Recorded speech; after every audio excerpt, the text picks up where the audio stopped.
আলহামদুলিল্লাহ রাব্বিল আলামিন ওয়াসসালাতু ওয়াসসালামু আলা আশরাফিল আম্বিয়া ওয়াল মুরসালিন নবিয়িনা মুহাম্মাদ ওয়া আলা আলিহি ওয়া সাহবিহি আজমাইন ওয়া বা'দ। আমরা আলহামদুলিল্লাহ পড়ছিলাম কিতাবুত তাওহীদ মিন সহিহ বুখারী।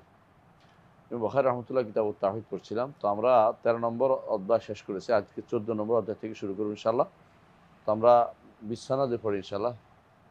বিসনাদুল মুত্তাসিল ইলা ইমাম আবি আব্দুল্লাহ মাহমুদ ইবনে ইসমাঈল আল বুখারী রাহিমাহুল্লাহ মাযা ক্বাল বাবুন পড়েন। باب ما يذكر في الذات والنعوت وأسامي الله عز وجل. وقال خبيب وذلك في ذات الإله فذكر الذات باسمه تعالى. বিসমিহি তাআলা। طيب আলহামদুলিল্লাহ এখানে এই অধ্যায়ে তিনি গুরুত্বপূর্ণ তিনটা জিনিস আলোচনা করছেন। এক নম্বর হচ্ছে জাত, না আসমা, তার হলো সিফাত। জাত, আসমা, সিফাত বুঝেন? আল্লাহর জাত বলেন আল্লাহর সত্তা, আর আসমা হলো আল্লাহর নাম, আর সিফাত হলো আল্লাহর গুণ। তাহলে আমরা দেখতে পাচ্ছি যে আল্লাহর নাম, গুণ এবং আল্লাহর সত্তা। তো সত্তাকে আলাদা জাত বলা যাবে কিনা, প্রশ্ন হচ্ছে এটা। আল্লাহ তাআলার যে নফস, জাত বলা যাবে কিনা, এ নিয়ে আলেমদের মধ্যে মতভেদ আছে। আপনারা যারা এটা পড়ছেন, আমার ফাতাওয়াল হামাবিয়াল কুবরা পড়ছেন, তো এখানে আছে আলোচনা আছে লম্বা। তো আল্লাহর কি আল্লাহ মানে জাত কি কোনো মানে ব্যক্তিকে বোঝায়? জাত বলতে আরবিতে জাত শব্দটি জু এর কি, জু এর কি মুয়ান্নাস। আহসান তো জু এর মুয়ান্নাস হলো জাত। তাহলে আমি যখন জাত বলছি তাহলে বোঝা গেল এটা আসলে বানাচ্ছি শব্দটা, মানে কোনো সত্তা বোঝানোর জন্য জাত বলার অর্থ, এটা কিন্তু আরবদের মধ্যে প্রচলিত ছিল না। আরবদের মধ্যে যেটা প্রচলিত ছিল কারো ব্যাপারে বলার জন্য অথবা কারো উদ্দেশ্যে হওয়ার জন্য, ওই ফি জামবিল্লাহ যেমন বলা হয়েছে, আর ফি জাতিল্লাহ, তো কারো ব্যাপারে কারোর সাথে সম্পৃক্ত হওয়ার সাথে সম্পৃক্ত কারোর জন্য, এটা হলে জাত ব্যবহার করা হয়। হ্যাঁ, যেমন জাতুল ইয়াদ বলা হয়, যার হাত খুব দরাজ আছে, অথবা যার হাতে পয়সা না থাকলে, এটা আবার কালিরও জাতুল ইয়াদ, মানে হাত নাই, মানে হাতের কোনো পয়সা নাই, এটা বোঝায়। তাহলে জাত শব্দটি নিজে কোনোদিন এসএম হয় না, সবসময় কি মুদাফ হয়। বুঝছেন কি কথাটা? যেমন জাতুল ইলা, জাতুর রেখা, হ্যাঁ, এরকম জাত মুদাফ হয় মুদাফিলের দিকে। কিন্তু ধীরে ধীরে শব্দটা আলিফ লাম দিয়ে ব্যবহার করা শুরু করে। এখন আপনি ধরেন কথার কথা যে আব্দ, এখন আব শব্দটা আব্দুল্লাহ মুদাফে হয়, কিন্তু আপনি যখন আল্লাহ আব্দ বলে ফেলবেন তখন এটা একটা ভিন্ন শব্দ চলে আসছে। এখন এটা কি আল্লাহ আব্দ কি, এটা কি নিশ্চয়ই আলিফ লামে আহাদি নাকি, এটা কি জন্য ব্যবহৃত হচ্ছে, এটা একটা ভিন্ন জিনিস চলে আসছে। তো জাত শব্দটা আরবদের মধ্যে সবসময় কিন্তু কি আসতো, মুদাফ, মুদাফিলে, এরপর মুদাফিলে আসতো।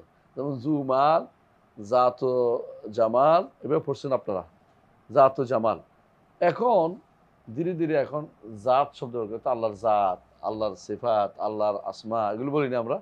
তো জাত শব্দের পরবর্তীতে এটা ইয়াদের কাছে, মুতাকাল্লিমদের কাছে এসে সেটা একটা সত্তার উপর বোঝানো শুরু হয়ে গেছে, সত্তা বোঝানো শুরু হয়েছে। কিন্তু আসলে জাত শব্দ দিয়ে সত্তা বোঝায় না। জাত শব্দটি সবসময় কি, জুয়ের মুয়ান্নাস, এবং এটা দ্বারা বোঝা যাচ্ছে কারো দিকে সম্পৃক্ত হচ্ছে, কথা এখনো শেষ হয় নাই। এর পরের শব্দ যখন আসবে তখন আলিফ লাম ঢুকাই দেওয়াটা হচ্ছে পরবর্তীদের মোস্তালা পরিভাষা। তো পরবর্তীরা কোনো ব্যক্তি সত্তাকে বোঝানোর জন্য জাত শব্দের মধ্যে আলিফ লাম ঢুকাই দিয়ে একটা সত্তা বানাইছে। হ্যাঁ, অসুবিধা নেই। অনেক সময় মানুষ লা মুসাহাতা ফিল ইসলাহ বলা হয়, যে কোনো পরিভাষার মধ্যে কোনো সমস্যা নাই, যদি কোনো শারীরিক কোনো পরিবর্তন না আসে। তো মানুষ সাধারণত পরিভাষা নতুন তৈরিও করে, অনেক পরিভাষা তৈরি করছে মানুষে। সেই হিসেবে যদি বলি যে জাত বলতে আর জাত বুঝাইলাম, জাত বলতে আলাদা একটা আগের জাতের উদ্দেশ্য না আমাদের, যেটা মুয়ান্নাস জু, এটা উদ্দেশ্য না, কারণ জাত বলতে একটা সত্তা বোঝাচ্ছি। তাহলে তো আমাদের এটা তো পরিভাষা, আপনি বাধা দিচ্ছেন কেন? বাধা দিচ্ছি এই জন্য যে জাত যদি আপনি ঠিক রাখতে হয়, যে নতুন পরিভাষা হিসাবে, এই নতুন পরিভাষা দিয়ে আগের আসা হাদিসগুলিকে ব্যাখ্যা করবেন না, তাহলে সমস্যা তৈরি হয়ে যাবে। কথা বুঝছেন কিনা? আগের আসা হাদিস মানে হাদিসে কিন্তু জাত ব্যবহার করা হয়েছে। হ্যাঁ, তো জাত যেহেতু হাদিসে আসছে, এবং এটা যেহেতু হাদিসে আসছে, তাহলে আপনি এই শব্দটা এখন যে পরিভাষ আসছে এই পরিভাষা দিয়ে হাদিসের এই ব্যাখ্যায় যাবেন না, তাহলে আপনি সঠিক থাকতে পারবেন। তো ইমাম বুখারী রাহমাতুল্লাহ আলাইহি এখানে যে অধ্যায় বিন্যাস করেছেন বাবু মা ইউজকারু ফি দাতি, উনি এটা খুবই একটা এই ওয়াইজ একটা ইয়া বলছেন। তিনি বলেন নাই যে আযাত ইউরাদু বিহি আল্লাহ আযজা ওয়া জাল্লা, ইউরাদু বিহি নাফস আও ইউরাদু বিহি শখস, এরকম বলেন নাই। বরং মা ইউজকারু ফি দাত, জাতের মধ্যে কি পাওয়া যায় হাদিসের মধ্যে। তাতে করে বর্তমানে ওনার সময়ে যে সমস্ত, ওনার সময় তো কুল্লাবিয়া ফেরকাদের সময়, ওনার সময়ে আশারি মাতুরিদিদের কোনো ইয়া হয়নি, এত মানে প্রচার প্রসার হয়নি বা আসেও নাই। কিন্তু ওনার সময় সবচেয়ে বেশি ছিল কুল্লাবিয়ারা ছিল। তো তিনি এটাকে উল্লেখ করে বুঝাতে চাইলেন যে জাতে তোমরা যেটা বলো, জাত বলতে এটা বলে কিন্তু কোথাও কোনো আসে নাই, আগের কোনো কোরআনও আসে নাই, হাদিসও আসে নাই। এবং সালাফ মানে এর আগে কখনো কেউ জাত বলতে এই সত্তাকে বুঝাইতো না, বরং জাত মুজাফ থাকতো। জাত ও কেজা, জাত ও জামাল, জাত ও মাল বা জাত ও যেগুলো, জাত ও আমাল যেগুলো হচ্ছে মহানাসের দিকে সিফাত আসে, মুজাফিল হিসেবে আসতো। তো এখন যদি কেউ জাত বলে, এখন কেউ জাত বলে, তো বলতে হবে তুমি কি নতুন পরিভাষা বলছো নাকি পুরাতন পরিভাষা যেটা কোরআন এবং সুন্নাহর পরিভাষায় আসছে। সেই জন্য তিনি বলছে মা ইউজ করো ফি জাতি, বুঝছেন তো কথাটা। তিনি ওয়ান নউতি, আবার তিনি বলছেন নউত, নউত বলতে সিফাত বলে নউত বলছে। সিফাত আর নউতের মধ্যে পার্থক্য কি? অধিকাংশ মত হচ্ছে সিফাত আর নউতের মধ্যে মৌলিক কোনো পার্থক্য নাই, কিন্তু একটা পার্থক্য আমি উল্লেখ করেছি আমার ফতোয়াল হামাবিয়াল কুবরার মধ্যে, দেখে নেবেন, ওখানে উল্লেখ আছে। মৌলিকভাবে সাধারণত নউত বললে এগুলিকে সিফাত জাতিয়াকে বেশি বেশি সাফাত ফেলিয়াকে বেশি বেশি শামিল করে। আর যখন দুইটা উল্লেখ করে, যেমন যদি কোনো কেউ বলে আর নওত ও সিফাত, তখন হইব নওত হইব সিফাত, সিফাত ফেলিয়া, আর জাত হইব সিফাত হইব সিফাত জাতিয়া, এইভাবে তারা ভাগ করে আর কি। কিন্তু যখন একটা উল্লেখ হয় তখন দুইটাকে বোঝায়। তাহলে বোঝা গেল এখানে তিনি নওত বলতে আল্লাহর সিফাতগুলোকে বুঝিয়েছেন। সিফাতুল্লাহ আযজা ওয়া জাল্লাকে তিনি নওত বলে বলেছেন। ওনার মতো করে আরেকজন ইমাম নওত বলছেন, কে বলতে পারবেন? ইমাম নাসাই রহমতুল্লাহ আলাইহি, তার একটা কিতাব আছে কিতাবুন নওত। কিতাবুন নওতটা ইমাম নাসাইর, অনেকে মনে করেন যে এটা আলাদা কিতাব, আলাদা কিতাব। আবার অনেকে মনে করেন না, এটা আলাদা কিতাব না, এটা হচ্ছে তার যে সুনান কুবরা, সুনান সোগরা না, আগের যে সুনানটা ছিল ওইটার একটা অংশ আছে কিতাবুন নওত, সেটারই আলাদা করা হয়েছে, এটা হচ্ছে কিতাবুন নওত। তো আমি মিলেই দেখছি এটাকে, কিতাবুন নওত যেটা ইমাম নাসাই কিতাবুন নওত যেটা বাইরে আছে, এই বইটা তার হুবহু তার কিতাবুল নওত যেটা তার সুনান কুবরার মধ্যে আছে। আমি প্রায় আমি বেশিরভাগই মিল দেখছি যে একেবারে কাঁচা, কোনো মিল নেই। হয়তো তাকদিম তাখির আছে, কারণ তাকদিম তাখিরটা হতে পারে, কোনো শাখের ভিত্তিতে তাকদিম তাখির হয়। এটা ছাড়া আর মৌলিক কোনো পার্থক্য দেখি না। তো আমার মনে হয়েছে যে উনি আসলে নওত নামে লিখছেন, অর্থাৎ সিফাতগুলিকে তিনি নওত নামে লিখেছেন। অর্থাৎ ইমামরা, তাহলে বোঝা গেল যে কেউ হাদিসের ইমামরা কেউ এটাগুলি সিফাত বলতেন, কেউ নওত বলতেন। বুখারীও নওত বলেছে, এবং ইমাম নাসাই বা নাসাউই তিনিও কি করেছেন, নওত বলেছেন। তো নওত বললেও কোনো সমস্যা নাই। আর আসামিল্লাহ হচ্ছে আল্লাহর আসমা। আসমা আসমা যেমন একটা বহু বচন, আসামিও বহু বচন, ইসমের বহু বচন দুটেই, ইসমুন ও আসামি, আসমা দুইটা হইতে পারে, কোনো সমস্যা নেই। তাহলে আমরা দেখতে পাচ্ছি তিনি এখানে এসে এতদিন পর্যন্ত যা যা তিনি ভূমিকা হিসেবে উল্লেখ করেছেন, এখন এসে সরাসরি আল্লাহর নাম, আল্লাহর গুণ, আল্লাহর সত্তার উপর আলোচনা করবেন। কিন্তু সত্তা শব্দটি বলতে গিয়ে তিনি দেখবেন অনেকগুলো জিনিস আনবে, আমার যতটুকু মনে পড়ে অনেকগুলো জানবে, কিন্তু সরাসরি জাত শব্দটি আগেকার লোকেরা আল্লাহ সত্তা মানে একটা ব্যক্তি সত্তাকে বোঝানোর জন্য ব্যবহার করে নাই। তো কিন্তু তারা এই জাত শব্দটি ব্যবহার করছে কোথায়, এটা তিনি উল্লেখ করছেন, যাতে করে আমাদের জন্য বুঝতে সুবিধা হয়, এবং হাদিসের ক্ষেত্রে আমরা যেন ভুল ব্যাখ্যায় না গিয়ে সঠিক ব্যাখ্যাটা দিতে পারি। এবং জাত বলতে তিনি নিষেধও করেন নাই, কিন্তু জাতের ব্যাখ্যার হাদিসে কি আসছে তিনি উল্লেখ করেছেন, সেটা কি আসছে তিনি বলেছেন অকালা খুবাইব। খুবাইবের মাসালা কি কে বলতে পারবেন? খুবাইব ইবনে আদি রাদিয়াল্লাহু আনহু, রাসূলুল্লাহ সাল্লাল্লাহু আলাইহি ওয়াসাল্লাম তাকে একটা যুদ্ধে পাঠিয়েছিলেন সারিয়াতে। সেই সারিয়াতে যখন পাঠিয়েছেন তখন তারা কি করছে, তারা ধোঁকা দিয়ে তাদের কয়েকজনকে ধরে নিয়ে গেছে, তিনজনের মধ্যে একজন হচ্ছেন খুবাইব ইবনে আদি রাদিয়াল্লাহু আনহু। তো তাকে বিশাল ঘটনা, লম্বা ঘটনা আপনারা জানেন। তো তারা কি করছে, মক্কার লোকদের কাছে বিক্রি করে দিছে। মক্কার লোকরা ওই ওহুদ বদরের যুদ্ধে যাদের মারা গেছে তাদের বিনিময়ে এরে মারবে, মানে বুঝে না, জিজ্ঞাসা চরিতার্থ করা, একজন যে আমাদের লোক মারছো তোমার লোক মারবে, এবং সে কি এর সাথে সংশ্লিষ্ট কিনা এটা দেখার বিষয় না। দেখার বিষয় হলো তোমার লোক আর আমার লোক। এটা তো হলো একটা জাহিলি যুগের কারবার। তো কাফেররা এটাই করছে যে, তো যেহেতু মুহাম্মাদের লোককে আমাদের লোক মারছে, আমরা মুহাম্মাদের লোক মাইরে আমরা এখন কি করছে, একটা বাবুগিরি, একটা নিজের দেখানোর জন্য চেষ্টা করেছে। তো তারা হুবাইব রাদিয়াল্লাহু আনহুকে তারা ধরে আনলো এবং তাকে মারার জন্য বলল। তো তারা মারতে চাইলো। তিনি বললেন যে আমি 2 রাকাত সালাত আদায় করি। তারপর তিনি আল্লাহ তাআলা তাকে ফল খাওয়াচ্ছেন। এগুলি হাদিসে আছে, আপনারা শুনেছেন, বুখারীতে আছে। তো তিনি একটা বাচ্চাকে পেয়ে বাচ্চাকে ধরলেন, বাচ্চাকে আদর করে দিলেন। কেউ তো মনে করছে বাচ্চাটা মেরে ফেলবে, তিনি মারলেন না, ছেড়ে দিলেন। এরপরে তিনি সালাত আদায় করতে চাইলেন 2 রাকাত। তারা তাড়াতাড়ি করবে, তারা এই সুযোগ দিল না।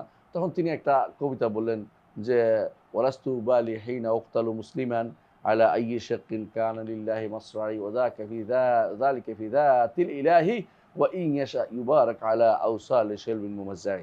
তো এই যে কবিতাটা, এই কবিতাটা বিশ্ববিখ্যাত, মানে আলহামদুলিল্লাহ সারা বিশ্বের আলেম মাত্র এটা জানে কবিতাটা। কারণ এটা দ্বারা একজন মানুষের আল্লাহর জন্য ডিভোটি হওয়া, আল্লাহর জন্য উৎসর্গ করা নিজেকে, যে চেতনা এখান থেকে পাওয়া যায় যে আমরা আল্লাহর জন্য, তো আমরা ইন্না লিল্লাহি ওয়া ইন্না ইলাইহি রাজিউন, আমরা আল্লাহর জন্য, আল্লাহ তাআলার কাছেই আমরা ফিরে যাব।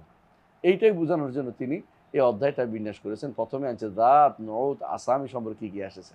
এই অধ্যায়টা খুবই একটা মানে গুরুত্বপূর্ণ অধ্যায়, একদিক থেকে আরেকদিক থেকে জটিল। মানে অনেকেই এটাকে ভাষা নলেজ দিয়ে পার হয়ে গেছে। যদি এটাকে ভালো করে বুঝতে হয় তাহলে আপনাকে এক জায়গায় যেতে হবে। এটা শেখ আব্দুল্লাহ গুনাইমান হাফিজাহুল্লাহ, তিনি এখনও জীবিত আছেন। আল্লাহ তাআলা ওনাকে আরও জীবিত রাখুন, আমাদের জন্য তার ছায়াকে দীর্ঘায়িত করুন, দীর্ঘদিন থাকেন। তার কিতাবটা শরহ কিতাব বুখারীটা পড়লে আপনাদের কাছে সবচেয়ে, কিতাব তাওহীদুল বুখারী, এটা পড়লে আপনাদের উপকার বেশি হবে। এটা পড়বেন ইনশাআল্লাহ সবাই। কিন্তু অন্যরা যারা বলেছে তারা কোনো রকম পার করে চলে গেছে, এটাই আমি বিশ্বাস করছি, পড়ে তো বুঝছি। তো এই জন্য অসুবিধা নেই, আমাদের জন্য যতটুকু পড়া যায় ততটুকু আমরা আলোচনা করবো। সামনে ইনশাআল্লাহ আপনারা নিজেরা আরও বেশি করে পড়বেন। আর যদি আমার অনুবাদটা বের হয়, ব্যাখ্যাটা বের হয়, ইনশাআল্লাহ আরও বেশি ব্যাখ্যা আপনারা পাবেন, আমার আশাবাদী ইনশাআল্লাহ। তো সময়, আল্লাহ তাআলা সময় দেয়, আল্লাহ বরকত দিলে, সময় এবং বরকত, তাই না? এবং আল্লাহ তাআলা তৌফিক, সবচেয়ে বড় কথা তৌফিক দিলে ইনশাআল্লাহ আমরা এটা শেষ করতে পারবো। তাই তো আমরা এখন পড়ি যে এখানে কি বুঝছেন তো, তাই না? এটা কি আলোচনা হবে? আল্লাহ তাআলা আসমা এবং সিফাতে আলোচনা হবে, সাথে নউত, সাথে কি জাত আলোচনা হবে। কিন্তু জাতটা আসছে কিনা এই নিয়ে তিনি মা ইউযকারু ফি জাতি ওয়ান নুউতি ওয়া আসমাইল্লাহি তাআলা, তারপরে তিনি সাথে সাথে খুবাইব রাদিয়াল্লাহু আনহু কথা দিয়ে দলিল দিচ্ছেন, ওয়া যালিকা ফি যাতিল ইলাহি, ওয়া যালিকা ফি যাতিল ইলাহি। তিনি বলতে চাচ্ছেন যে এটা আল্লাহর জন্য, আল্লাহর সন্তুষ্টির জন্য, আল্লাহর পথে, ফি সাবিলিল্লাহি, ফি সাবিলি রিদওয়ানিল্লাহি, উদ্দেশ্য এটাই, কথা বুঝতে পারছেন? তো এই যে যাকা ফি যাতিল ইলাহি, এই শব্দটা ব্যবহার করছেন জাতিল ইলাহি। আপনি দেখছেন জাত কিন্তু মুযাফ এখানে, সরাসরি আযযাত আসে না। তো উনি একদিকে বলতে চাচ্ছেন যে আযযাত ব্যবহার করা কোনো দোষণীয় না। এজন্য কেউ যদি বলে যে আল্লাহর জাত, আল্লাহর সিফাত, আল্লাহর আসমা, এগুলো কোনো দোষণীয় না, কিন্তু এটা একটা পরবর্তী একটা ভার্সন, এটা বোঝা আমাদের দরকার, যাতে করে কেউ জাতটাকে কেন ব্যবহার করছে, ব্যবহার করছে, পরবর্তী ব্যবহার করছে, এই জন্য আমরা ব্যবহার করে যাচ্ছি, এটাতে কোনো দোষণীয় কিছু নাই।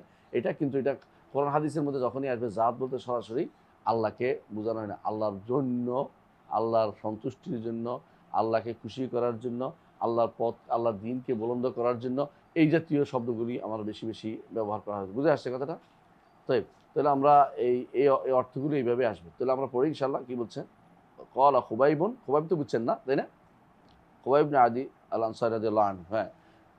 ওয়া যালিকা ফি যাতিল ইলাহি, এবং এটা তিনি বলছেন, খুবাইব বলছেন এটা পরে আসতেছে, ব্যাখ্যাটা আরও আসবে। ফাযাকারা যাতা বিসমিহি তাআলা, আল্লাহর নামের সাথে জাত ব্যবহার করা হয়েছে। কে বলতেছে এটা? ইমাম বুখারী বলতেছেন। তো আমরা ইনশাআল্লাহ পড়ি, হাদিসটা পড়ি। হ্যাঁ, পড়েন।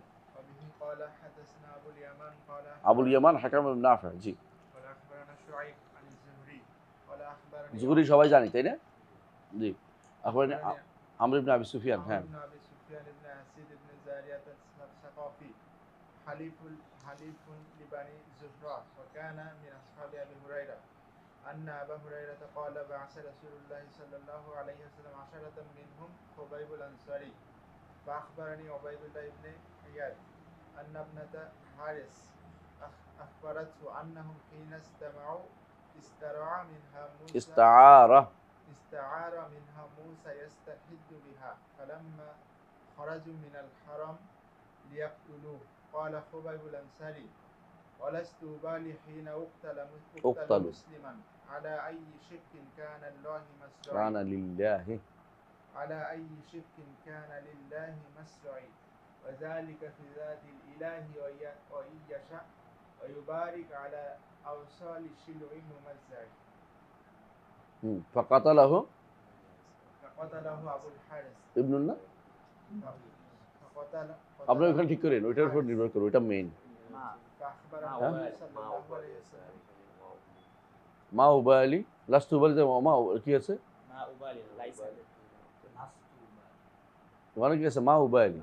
আরেকটা হয়তো উনি এই হাদিস বহুবার আনবেন, সুতরাং ওখানে অন্য লাস্ট উবালি আছে, সুতরাং সমস্যা নেই। হ্যাঁ, কিন্তু আমরা এটাকে প্রাধান্য দিব, কারণ হচ্ছে মূলত এই নস্কাগুলো তো তিজারি ব্যবসায়ী, কিন্তু এটা হলো মেয়ে, এরা অনেক কষ্ট করে। বিশেষ করে এর চেয়েও উত্তম হচ্ছে যেটা হাতে লেখা, ওগুলি সুন্দর বেশি মনে রাখবেন। এইগুলি হচ্ছে ব্যবসায়ী, এগুলি অনেক সময় দেখবেন যে কম্পিউটারে টিপতে টিপতে আরেকটা চলে আসছে, অথবা মুখস্থ লিখে ফেলছে অনেক সময়, অনেক ঠিক করে নেই, মানে মোরাজা করে না। কিন্তু এগুলি মোরাজা দিক্কা বিদিক্কা, বিশেষ করে যদি কোনো আপনাদের তবা বোলাক থাকে কোনদিন, তবা তো বোলাক যেটা মিশ্রি, ওইটা অসাধারণ। তো আর যদি তবা যদি কোনো স্ক্যান্দারি যেটা সুলতানিয়া থাকে, তাহলে আরও বোখারি ঘরে আরও বেশি স্পষ্ট, কারণ ওগুলি একেবারে হরফ হরফ দেখছে।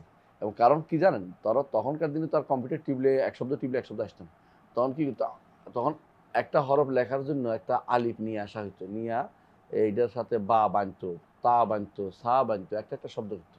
এখন আপনি একসাথে কুট করে লিখে ফেলছেন এরকম না, এই জন্য তারা এটা আগে খেয়াল করতো। এটা দেখে যেমন ধরেন মা উবায়ালি, মা আলি বানতো, আলি বানতো, লাস্টু ঢুকতো না আর মাথার ভিতরে। এটা তো ইচ্ছা করলে আমি কম্পিউটার ঢুকতে পারতেছি না, এটা তো হাত দিয়ে একটা একটা শব্দ আনতো, এই জন্য বলে তবে হাজারিয়া বলে। ওই পাথরের ছাপাগুলি বেশি শুদ্ধ, আমার দেখা যতগুলি দেখছি পাথরের ছাপার বেশি, কিন্তু মানুষ পড়তে চায় না কেন, এগুলি চোখের মধ্যে ব্যথা করে, অনেক ছোটো ছোটো যে লেখা, ছোটো ছোটো একটা কাটা কাটা ভাঙা ভাঙা আসে, কিন্তু ওইগুলি বেশি শুদ্ধ। কেন শুদ্ধ কেন, ওরা তখনকার সময় যারা চাকরি করতো ওই সমস্ত প্রেসে, তারা বড় বড় আলেম, বড় বড় আলেম এগুলি চাকরি করতো, সাধারণ কেউ কাজ করতে পারতো না। এখন তো তার কুতুবুল ইলমিয়ার মধ্যে যে লেখে সে নাকি নাসরানিয়া মহিলা, মানে খ্রিস্টান মহিলা, এর অর্থ হচ্ছে এরকম হয় তো মহা মুসিবত। তখনকার দিনে তারা আলেমরা শুধু এখানে পড়তো, তখন তাদেরকে বলে তো ওয়ার্রাক, যে তারা কাগজপত্র ঠিক করে, লেখে, কপি করে, এরা ঠিক করে, ওরা কিন্তু খুবই আলেম পর্যায়ে ছিল। ইমাম তহাবি নিজে একজন কি ছিলেন, ওয়ার্রাক ছিলেন, ওয়ার্রাক ছিলেন। এই জন্য ওয়ার্রাক যারা, তারা তখন বড় আলেম বুঝতেন। আমি এমন লোককে পেয়েছি মদিনাতে, যারা মদিনাতে এমন লোকদেরকে পেয়েছি যারা মাকতাবে চাকরি করতো, কিন্তু আমি কোথাও ভুল করলে শুদ্ধ করে দিতে পারতো। আমি একদিন পড়তেছিলাম সিয়ানাতুল ইনসান, তখন আমি প্রথম গেছি, বইটা আমার আগে ধারণা ছিল না। সিয়ানাতুল লিসান পড়তেছি, বেটা খুঁজতেছে লিসান না ইনসান, মানে বেটার খবর আছে, মানে বেটা তো বই করছে। তারপর আমি বুঝছি যে আমি তো পড়ে শেষ করতে পারি না এখনো, বেটা আগে শুরু করে শুদ্ধ করে দিচ্ছে আমার। মানে কতটুকু তারা খেয়াল রাখে যে একটা বইয়ের নামে এই ছাত্র ভুল করতে, তখন আমি ছাত্র প্রথম গেছি, ছাত্র ভুল করতেছে, শুদ্ধ করে দিচ্ছে, এটা লিসান লাইসা লাইসা বিল লিসান ইনসান সিরাতুল ইনসান আন ওয়াসওয়াসাতিশ শেখ দাহলান। এখন 2 খণ্ডে বেরিয়েছে, খুব ভালো একটা বই। এগুলি এই বইটা পড়লে অধিকাংশ কবর পূজারীদের প্রশ্ন উত্তর দিতে পারবেন। সিয়ানাতুল ইনসান আন ওয়াসওয়াসাতিশ শেখ দাহলান। আহমদ জাইনি দাহলান নামে মক্কাতে এক ব্যক্তি ছিল, শাফিঈদের ইমাম, মুফতি শাফিঈ মক্কা। এই ব্যক্তি কি করছে, যত কবর পূজাকে প্রমোট করছে, ওনাকে রদ করছে ভারতবর্ষীয় একজন মোহাম্মদ বশির আস-সাহসাওয়ানি রাহিমাহুল্লাহ। তিনি বই লিখছেন, হ্যাঁ, তিনি আহলে হাদিসের ইমাম ছিলেন, ভালো আলেম ছিলেন। তিনি বই লিখছেন, এটার নাম দিয়েছেন তিনি সিয়ানাতুল ইনসান আন ওয়াসওয়াসাতিশ শেখ দাহলান। এই জন্য ভারতবর্ষীয় আলেম তখন তো বিরাট অবদান ছিল, এর মধ্যে এটা একটা অবদান বিশাল। এই বইটা আমার কাছে আছে, এমন এক কপি যেটা দৌড়লে ভাঙিয়ে যাবে, মানে কি বলে লাল হয়ে গেছে অনেকগুলো। এখন 2 খণ্ডে বড় করে বের করছে, খুব ভালো, এবং মুখাফফাত ছাড় দিচ্ছে। যদি আমি পাইনি কিনে আনতাম পারি, কিন্তু আমি দেখছি এটা ইয়াতে আছে, ইসলাম এই মাকতাবাতুল হারামের নবী, মদিনার যে মাকতাবাতুল লাইব্রেরিতে পাইছি, দেখছি আছে এটা, দেখে খুব খুশি হলাম যে এটা তাহিক হয়েছে। তো বললাম যে ওয়ার্রাকরা এগুলি খবর রাখতো, শব্দ ভুল হলে তারা শুদ্ধ করতে পারতে পারে তারা, কারণ এরা শব্দ জ্ঞানে ভালো ভালো জ্ঞানী লোকেরা তখনকার সময় লাইব্রেরিতে চাকরি করতো। আর এখন তো হচ্ছে যে কিছু জানে না তার লাইফে চাকরি করতে দেওয়া, কারণ সে শুধু কম্পিউটার জানলে হলো। কিন্তু আসলে এই জন্য এইগুলির মধ্যে বেশিরভাগ এই শুদ্ধতা বেশি হতে পারে। আরেকটা কারণ, এটাও শুধু অশুদ্ধ আমি বলছি না, কারণ হচ্ছে বুখারে অনেকগুলো নুসখা আছে আপনারা জানেন। একটা হচ্ছে বুখারে একটা হচ্ছে কুসমুই হানিন নুসখা, ওইটা একটা নুসখা। আবার আবুদার হারাবির একটা নুসখা, আবার নাসাফির একটা নুসখা। তো এক এক নুসখাতে, নুসখা মানে যখন দেখছে তখন তারা এই ৩ রকমের নকশা হতে পারে। বড় ধরনের কোনো পার্থক্য নেই, শব্দগত কিছু ওয়াও বা এদিক সেদিক হতে পারে। এটা তো কোরআনে কারিম না যে এটা শব্দ পরিবর্তন হলে আমাদের এটা তাআব্বুদ বিল লফজ, লফজ দিয়ে তাআব্বুদ করতেছি না প্রত্যেকটা শব্দ দিয়ে। হ্যাঁ, মূল জিনিসে তাআব্বুদ আছে, এটা দিয়ে আহকাম সাব্যস্ত হচ্ছে শব্দ দিয়ে। কিন্তু তারপরেও এটা তো আমরা ১ হরফে ১০ নেকি এরকম না যে আমরা এটা ১ হরফে ১০ নেকি করতে হবে। তো ওইজন্য ওটাকে ৩টা নুসখা, আরও নুসখা আছে কিন্তু আমরা বলতে চাচ্ছি আবু যর অথবা যদি কুসমুই হানি অথবা যদি কোনো নাসাফি বা এই জাতীয় নুসখাগুলো কিন্তু দেখা যাচ্ছে ভিন্নতা আছে। এইজন্য দেখবেন আপনি সহিহ বুখারী আমরা খেয়াল করেছিলাম যে সহিহ বুখারী যে ইমাম যেটা বড় কদে আছে না ফথুল বাড়ির মধ্যে দেখবেন উপরে এক কথা নিচে আরেক কথা। উপরের কথা বুঝছেন কিনা? উপরে যে হাদিসটা আনছে নিচে নিচে দেখবেন যে নিচে দেখবেন যে নিচে দেখবেন যে উপরে হাদিসটা আসছে। তো নিচে দেখবেন যে বলছে কলা বুখারী, উপরে কিন্তু এটা নাই, শব্দটা নাই। তাহলে শব্দটা বোঝা গেল তিনি যে নুসখাটা ব্যবহার করেছে ওই নুসখাটার সাথে উপরে যে হাদিসটা আনছে এটা একই নুসখা না, এবং বুখারীর নুসখাটা আরেকটা ছিল। কিন্তু ওটাকে এটা যোগ করছে কারণ তাদের কাছে ওই নুসখার কোনটা আছে তার কাছে জানা ছিল না, এই জন্য তারা এই নুসখাটা যোগ করছে। তাহলে বোঝা এটাও দেখার বিষয় রয়েছে। তো আলা কুল্লি হাল ভিন্নতা থাকতে, এই ভিন্নতা কোনো দোষ নেই, কোনো কিছু না। ১ মিনিট একটু শুনি। আসসালামু আলাইকুম। জি। হুম।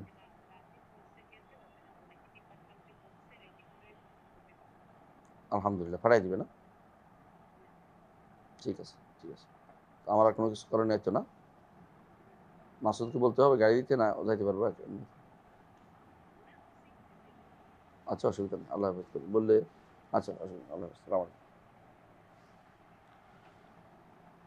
তাই ইয়া শাবাব, সরি মাঝখানে, হ্যাঁ মাঝখানে কি আমাদের কথার মধ্যে ইয়া পড়ছে, হ্যাঁ কাটতে হয়ে গেছে, আমরা পড়ি ইনশাল্লাহ।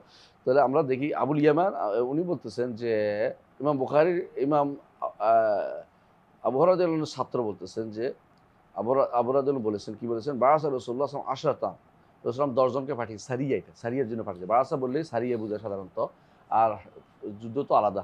তো রাসূলুল্লাহ সারিয়াতে ১০ জন পাঠিয়েছে, এর মধ্যে একজন ছিলেন খুবাইব আনসারী রাদিয়াল্লাহু আনহু। তো তিনি তার ব্যাপারে বর্ণনা করতেছেন, ফা আখবারনি উবাইদ ইবনে আয়াদ আন্না ইবনাতাল হারিস, ইবনাতাল হারিস জানতেছে, ইবনাতুল হারিসকে ইবনুল হারিস যে তার ইবনাতুল হারিস উল্লেখ করতেছেন যে তিনি তাকে জানিয়েছেন আন্নাহুম হিনা ইজতামাউ, মানে হারিসের কন্যা জানাচ্ছেন যে আন্নাহুম হিনা ইজতামাউ, তারা যে একমত হলো যে তারা মেরে ফেলবে। কারে? খুবাইব ইবনে আদিল তাকে হত্যা করবে। কাফেররা একমত হলো। ইস্তাআরা মিনা মুসা ইস্তাহিদ্দু বিহা, তিনি মৃত্যুর আগে নিজে পরিচ্ছন্ন হওয়ার চেষ্টা করেন যে আল্লাহর কাছে যাচ্ছি, আমার শরীরে যে সমস্ত অগ্রহণযোগ্য লোম আছে, বুঝতে পারছেন আপনি কথাটা কোথায় আছে এটাও বুঝেন, তো সেগুলিকে আমি পরিষ্কার করি না। তাদের থেকে একটা ছুরি চাইছে, ছুরি চাওয়ার পরে ওখানে একটা মেয়ে ঢুকছে, আমরা সেই ঘটনা জানেন। তিনি কিন্তু তাদের কিছু করেন, ওরা মনে করছে হায় হায় মেরে ফেলে কিনা আমাদের লোককে, কিন্তু তিনি তো রাসূলুল্লাহ সাল্লাল্লাহু আলাইহি ওয়াসাল্লামের সাথী, তিনি তো কোনো নিষ্পাপ হত্যা করতে পারে না, তিনি সেটা করেন নাই, তাই তাকে ছেড়ে দিয়েছেন। তো এইটা হলো প্রমাণ যে মুসলিমরা সবসময় অপরাধী ছাড়া কাউকে আক্রমণ করে না। ইয়া হলো যুদ্ধর ময়দান ছাড়া কোথাও অপরাধী ছাড়া কাউকে আক্রমণ করার কোনো নীতি আসলে ইসলামে নাই। যে তুমি মারছো বলে আমি তোমার ১৪ গোষ্ঠী মেরে ফেলবো, এটা না। তুমি মারছো বলে তোমার একটা বিচার হবে, যুদ্ধের ময়দানে যুদ্ধ হবে, কিন্তু যুদ্ধের ময়দানের বাইরে একজন মারছে তার ১৪ গোষ্ঠী মেরে ফেলা, এটা কোনো নিয়ম ইসলামে নাই। অথবা তুমি যেহেতু আমার দলের লোক মারছো, আমি তোর দলের লোক মারবো, এটা জাহিলিয়াত, এগুলি ইসলামের মধ্যে কোনোদিনই ছিল না। তাই তাহলে কি বললো মুসা মানে কি বলছে এখানে? হ্যাঁ, খুর। মুসা মানে এখানে হলো খুর। ইস্তাহাদ্দাবে, ইস্তাহিদ্দাবে যা দিয়ে তিনি নিজেকে পরিচ্ছন্ন হবেন, মানে লোমগুলি কেটে ফেলবেন। ফালাম্মা খারাজু মিনাল হারামে, তারা কি করছে, তখনও তারা ভয় পাইতো যে হারামের মধ্যে এটা মারবো না, কারণ হারামের মধ্যে মারাটা, কাফেররা হারামের মধ্যে মারা যায় না। তখন তারা কি করছে, ওনারা টেনে নিয়ে হারামের বাইরে নিয়ে গেছে যে এখানে মেরে ফেলবে। তো সেখানে গিয়ে তিনি সালাত আদায় করেছেন, লম্বা আলোচনা। সেখানে বলছে ক্বালা খুবাইব ইবনে আনসার, তখন খুবাইব ইবনে আনসার একটা কবিতা বলছিলেন, যে কবিতা রাসূলুল্লাহ সাল্লাল্লাহু আলাইহি ওয়াসাল্লাম পরে মানুষদেরকে জানিয়েছে এবং সবাই জেনেছে, ওই সময় বিখ্যাত ছিল এটা।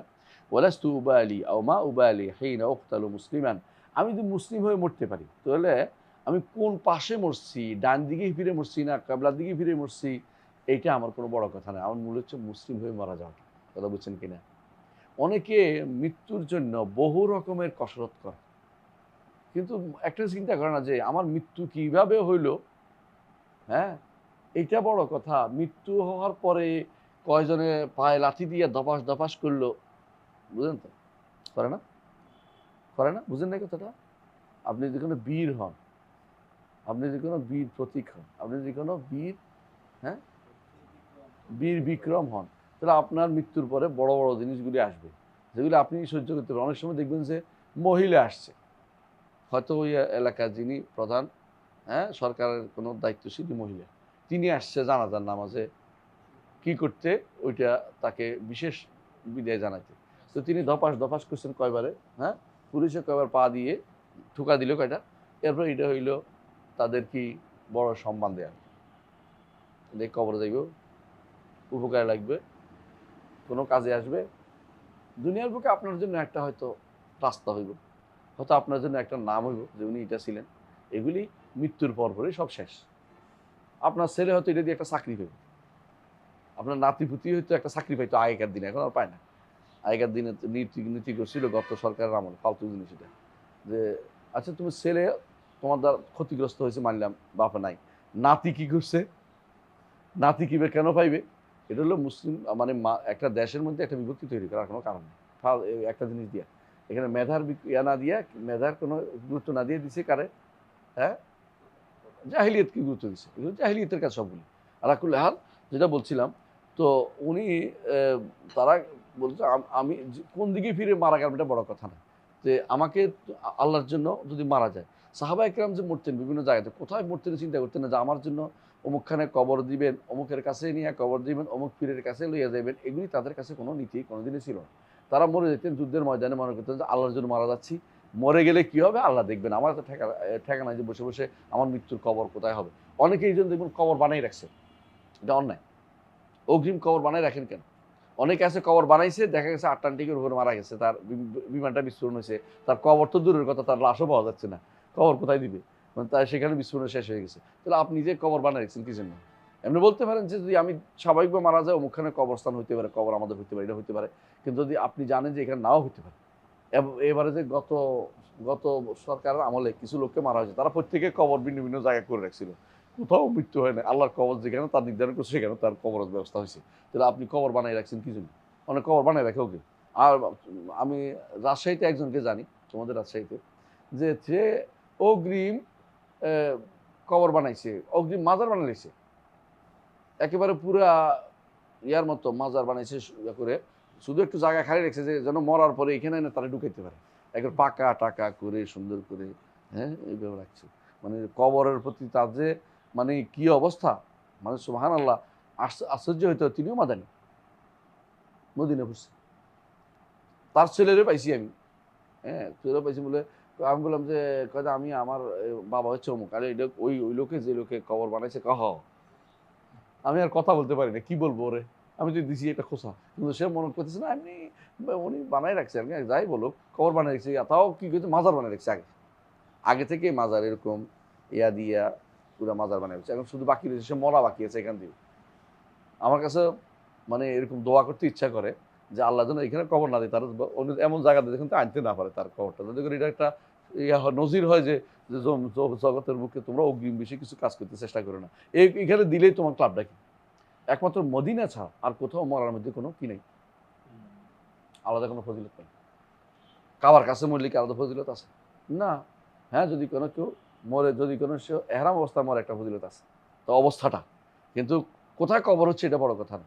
মদিনায় মরলেই একটা ফজিলত আছে, মদিনায় কবর হওয়া বড় কথা না। মদিনায় কবর হলে যে আপনি বেঁচে যাবেন তা কিন্তু না।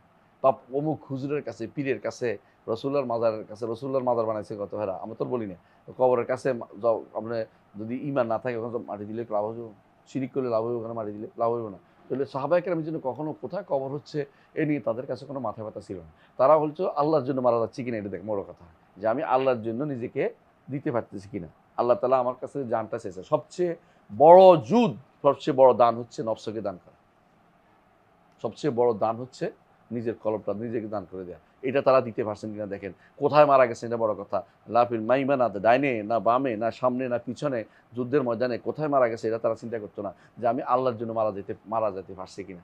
বরং যারা চিন্তা করে যে ওখানে যেন আমার কবর হয়, ওখানে তারা মনে করতেছে আগে থেকে তারা কোনোদিন আর কোথাও যাবে না। আর অধিক ইস্তাকাল তুমফিল হাই দুনিয়ার বুকে আর জমিনকে তারা ধাপারি করছে যে আমরা এখানে থাকবো, এখান থেকে আর কোথাও যাবো না। এরা হইলো কোরআনে এদেরকে বলা হয়েছে যে তোমরা ইস্তাকাল তুমি আর জমিনের মধ্যে তোমরা নিজে আটকে গেছো, তোমরা আর নড়াচড়া করতে চাও না, কোথাও যাবে আল্লাহর জন্য নিজেকে প্রস্তুত করবে, এগুলি তাদের মধ্যে আর নাই। আলা কুল্লি হাল আসেন তো কি বলতেছে কি আলা আই শেকিন কানা লিল্লাহি মাসরারি, আমি কি ডান দিকে পড়লাম বাম দিকে পড়লাম ক্যাবলামুখী হইলাম করলো না, এটা আমার কিছু যায় আসে না।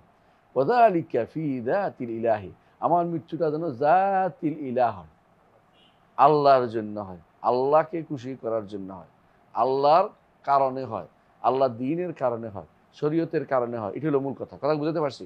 তাই তারপরে যালিকা ফি যাতিল ইলাহি ওয়া ইন ইয়াশা ইউবারাকু ফি ওয়া ইন ইয়াশা ইউবারাকু আলা আওসাল শিলমুম ফি না আলা আলা সবখানেই না, ঠিক আছে। আমি কোথাও কোনো ফি পড়ছিলাম, হয়তো আমার ভুল পড়া হতে পারে। তো যদি আল্লাহ চাইলে এই যে টুকরা টুকরা গোশত এর মধ্যে আল্লাহ বরকত দিতে পারে, এর উদ্দেশ্য কি? অর্থাৎ আমার জান্নাতে যাওয়ার ব্যবস্থাপনা হইতে পারে এক, দ্বিতীয়ত এইটার কারণে বহু মানুষ ঈমান আনতে পারে এক। সুতরাং এইটাতে তুমি আমি কোন কাজে মারা গেছি এটা আমার বড় কথা নয়, কোন জায়গায় মারা গেছি এটা বড় কথা নয়, কীভাবে মারছো এটাও বড় কথা না, আল্লাহর জন্য মরতে পারছি কিনা এটা বড় কথা।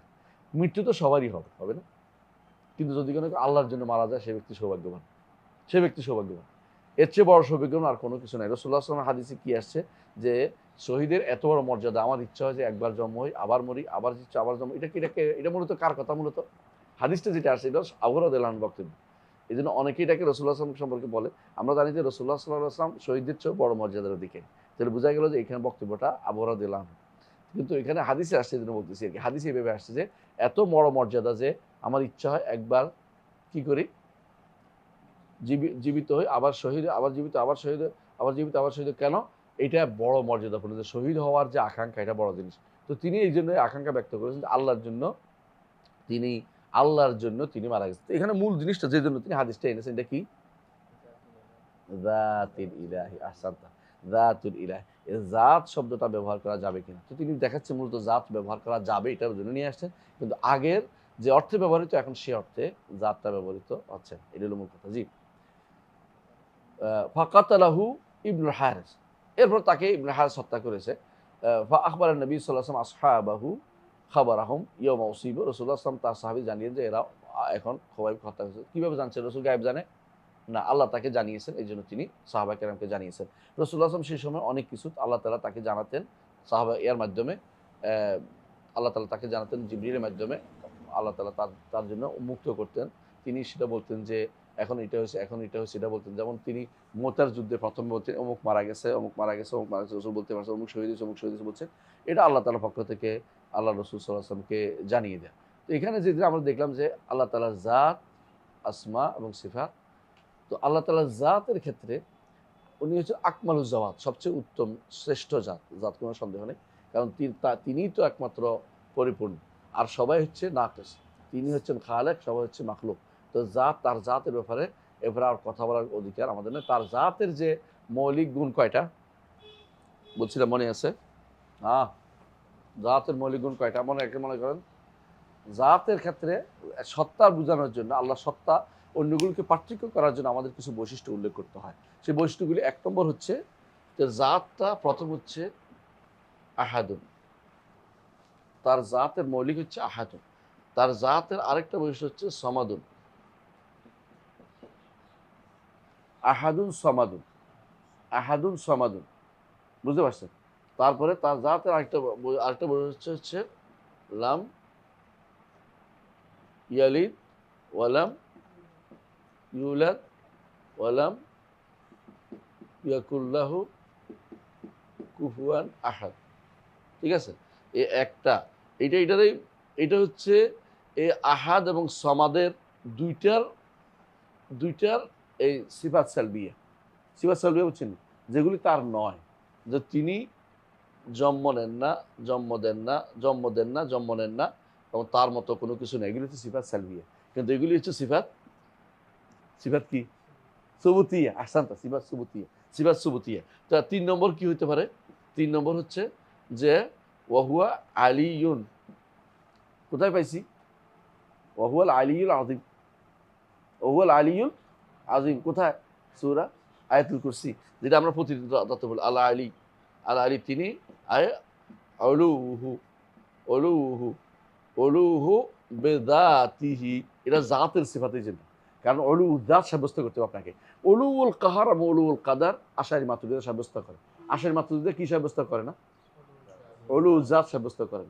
তো তারা এইটাকে, এই জন্য আপনি যদি জাতের সাথে সম্পৃক্ত করার কারণে এইটাকে আপনি আল্লাহর জাতের একটা বৈশিষ্ট্য বলে উল্লেখ করবেন।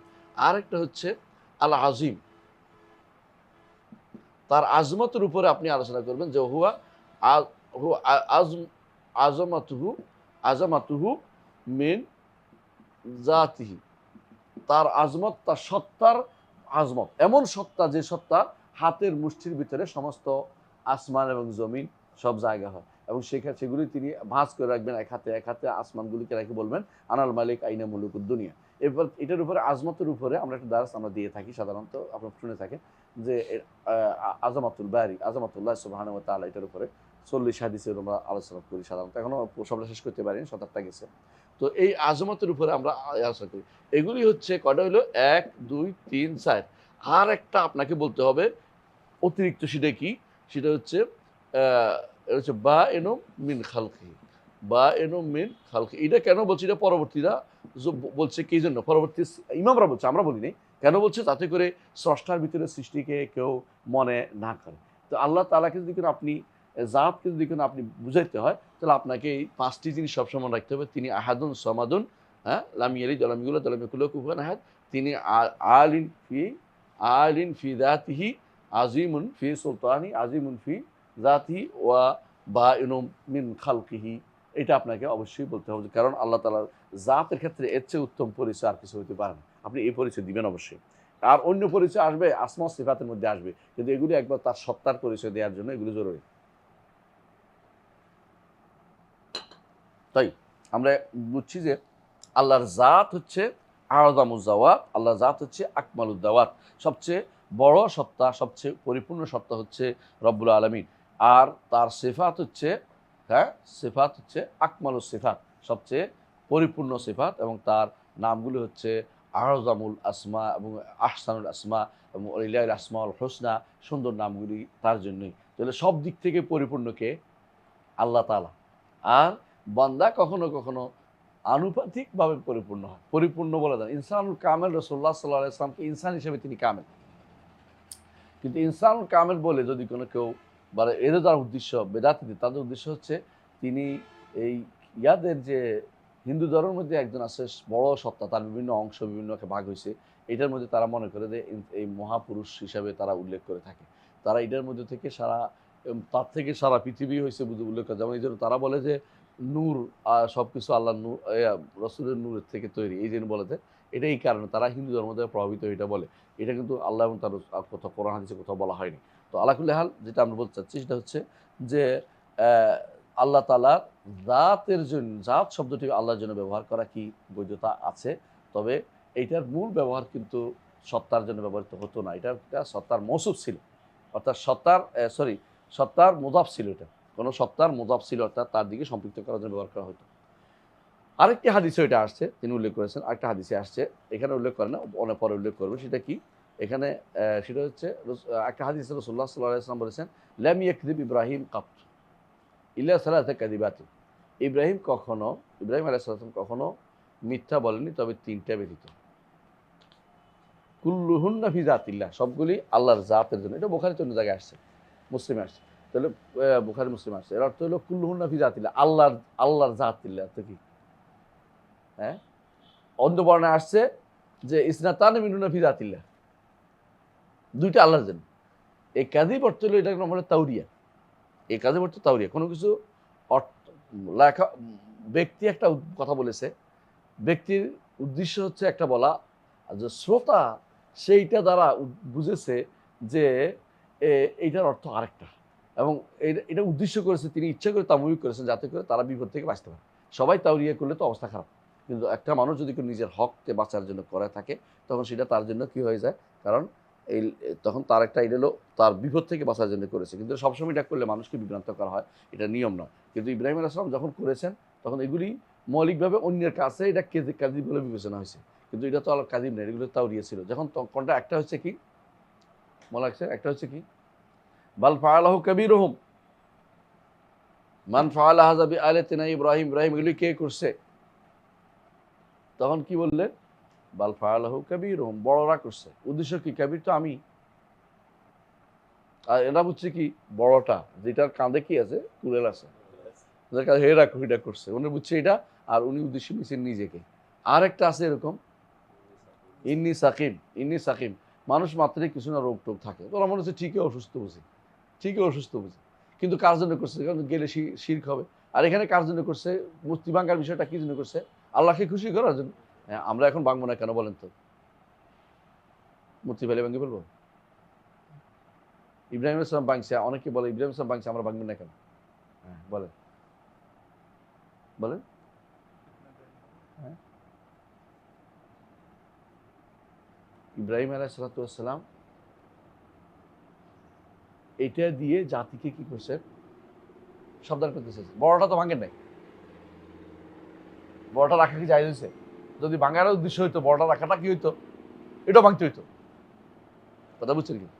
কিন্তু উনি উদ্দেশ্য ছিল মানুষের চোখ খুলে দেয়া, নিজের উপরে ভীতি নিয়ে, উদ্দেশ্য ভেঙে সব ভেঙে চুরমার করে নিজেকে নিয়ে কিছু জাহির করার উদ্দেশ্য ছিল না, উদ্দেশ্য তাদের চোখ খুলে দেয়, শিরকের ব্যাপারে তাদেরকে সাবধান করার উদ্দেশ্য ছিল। কথা বুঝাতে পারছি? কিন্তু যদি কোনো ভাঙতে সবগুলি হচ্ছিল, বড়টার ভাঙি ফেলতেন, ওনার উদ্দেশ্য ছিল ছোটগুলি ভাঙিয়া একটা তাদেরকে দেখানো যায় যে যার তার আবাদত করা যায় না, একমাত্র আল্লাহর ইবাদতে যেতে হবে। এই উদ্দেশ্য একমাত্র তিনি অবলম্বন করেছেন। এইটা হতে পারে আল্লাহ তফাকে মুলহাম, কিন্তু আপনি এটা করতে পারবেন না, আপনি শরীয়ত দ্বারা নির্দেশিত, আপনি যেখানে সেখানে ভাঙতে পারবেন না। হ্যাঁ, যদি কোনো কেউ মুসলিম দেশে যেখানে সেখানে মূর্তি বানায় এবং এটা শরীয়ত অনুমোদিত না, তখন সেটা ভেঙে ফেলাই নিয়ম। কিন্তু যদি কোনো সরকার বাধা দেয়, আপনি মুখে বলতে পারবেন, আপনি তো বানতে পারবেন না তখন। কিন্তু যদি সরকার অনুমোদিত হয়ে যায় বা এটা তখন সরকার চুপ থাকে, তাহলে আপনি ভেঙে ফেলা যায় হবে তখন। যেমন হ্যাঁ, দুই সরকার আমলে সব মূর্তি ভাঙিয়ে সমান করে ফেলছে, এটা দরকারই ছিল, নইলে ভাঙা আর হতো না কোনোদিনই। এরকম মূর্তি যেন আর তৈরি না হয়, আল্লাহর কাছে এই দোয়াটা আমরা করি, যেন কোনোদিন তৈরি করতে না পারে। তাহলে বোঝা গেল এই জাতীয় মূর্তিগুলি শরীয়ত অনুমোদিত না, যে বানাচ্ছে মানুষ। তো যেটা বলতেছিলাম, ইব্রাহিম আলাইহিস সালাম, তাহলে এই দুই জায়গাতে তিনি লিল্লাহ ইসনাতানা ফি জাতিল্লাহ, একটা হাদিসে আছে। আরেক হাদিসে কুল্লুহুন্না ফি জাতিল্লাহ, সবটাই আল্লাহর জন্য। কেন? ওইটাই কোনটা? আরেকটা কি ছিল? সারা তো উক্তি, সারা আমার বোন। তিনি বলছে আমি আবার তুমি ছাড়া পৃথিবীতে আর কেউ ইমানদার আমরা দেখতেছি না এখানে আর, সুতরাং আমরা একে অপরের ভাই বোনের সাথে আমি পরিচয় দিব। কেন বোন পরিচয় দিচ্ছে কেন বলেন?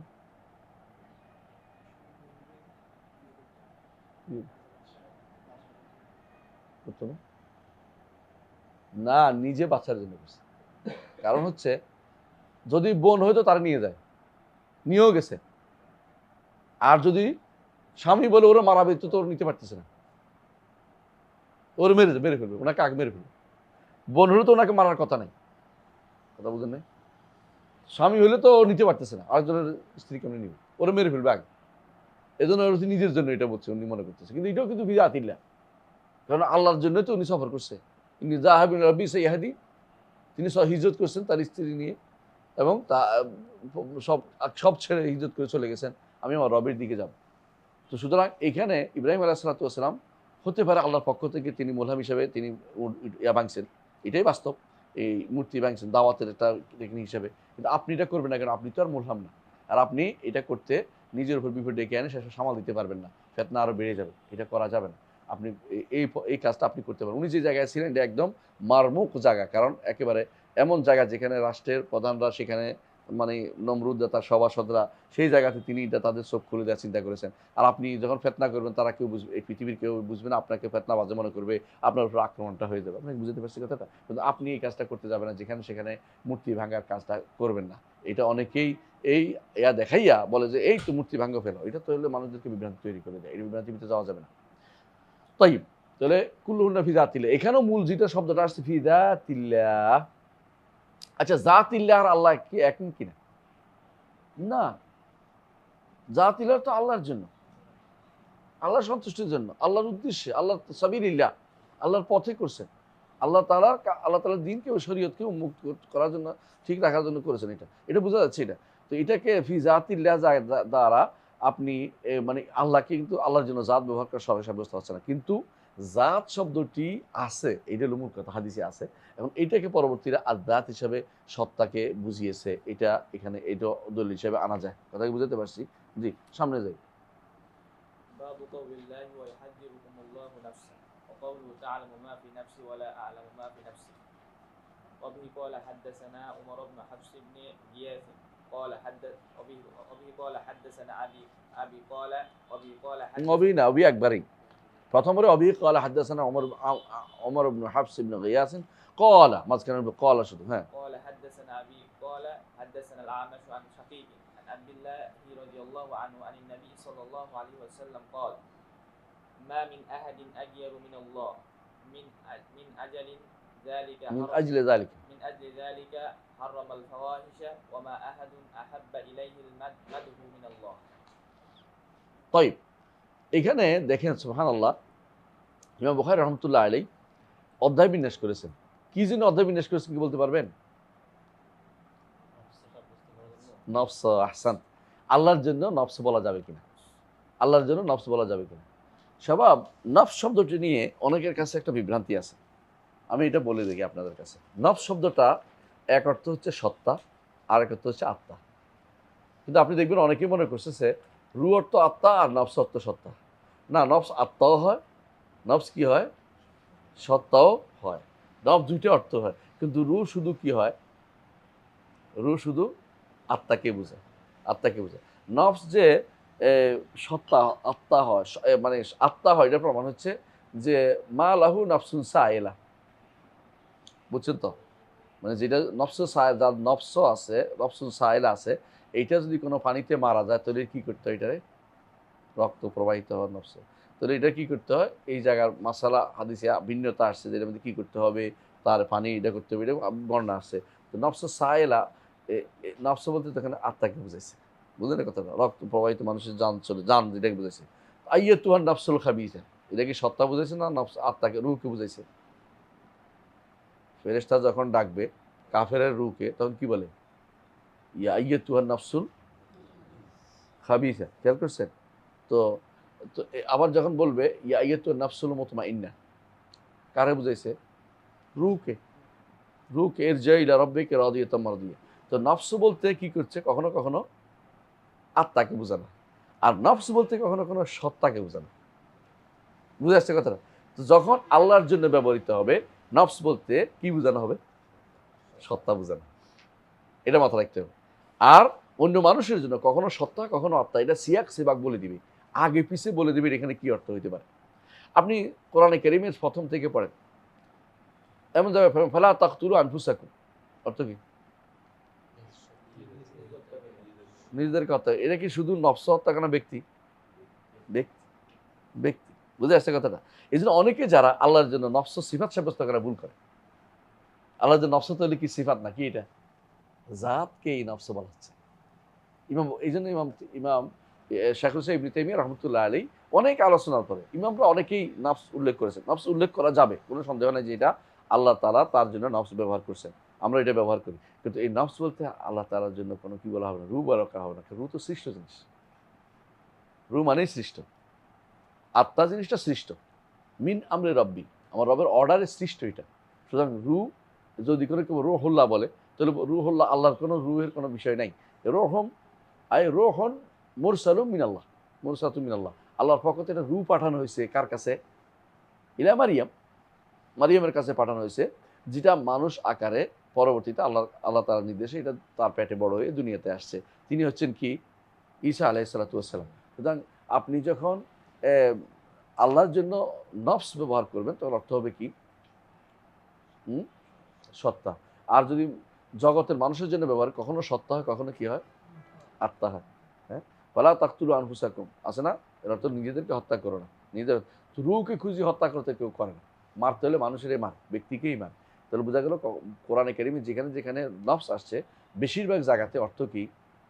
বেশিরভাগ জায়গার অর্থ হচ্ছে সত্তা, কিন্তু কি আছে? আত্মাও আছে, বিভিন্ন জায়গায় ব্যবহৃত হয়েছে। এটা আগের কথা আগের এআই বলে দিবে যে এটা কোনটা উদ্দেশ্য।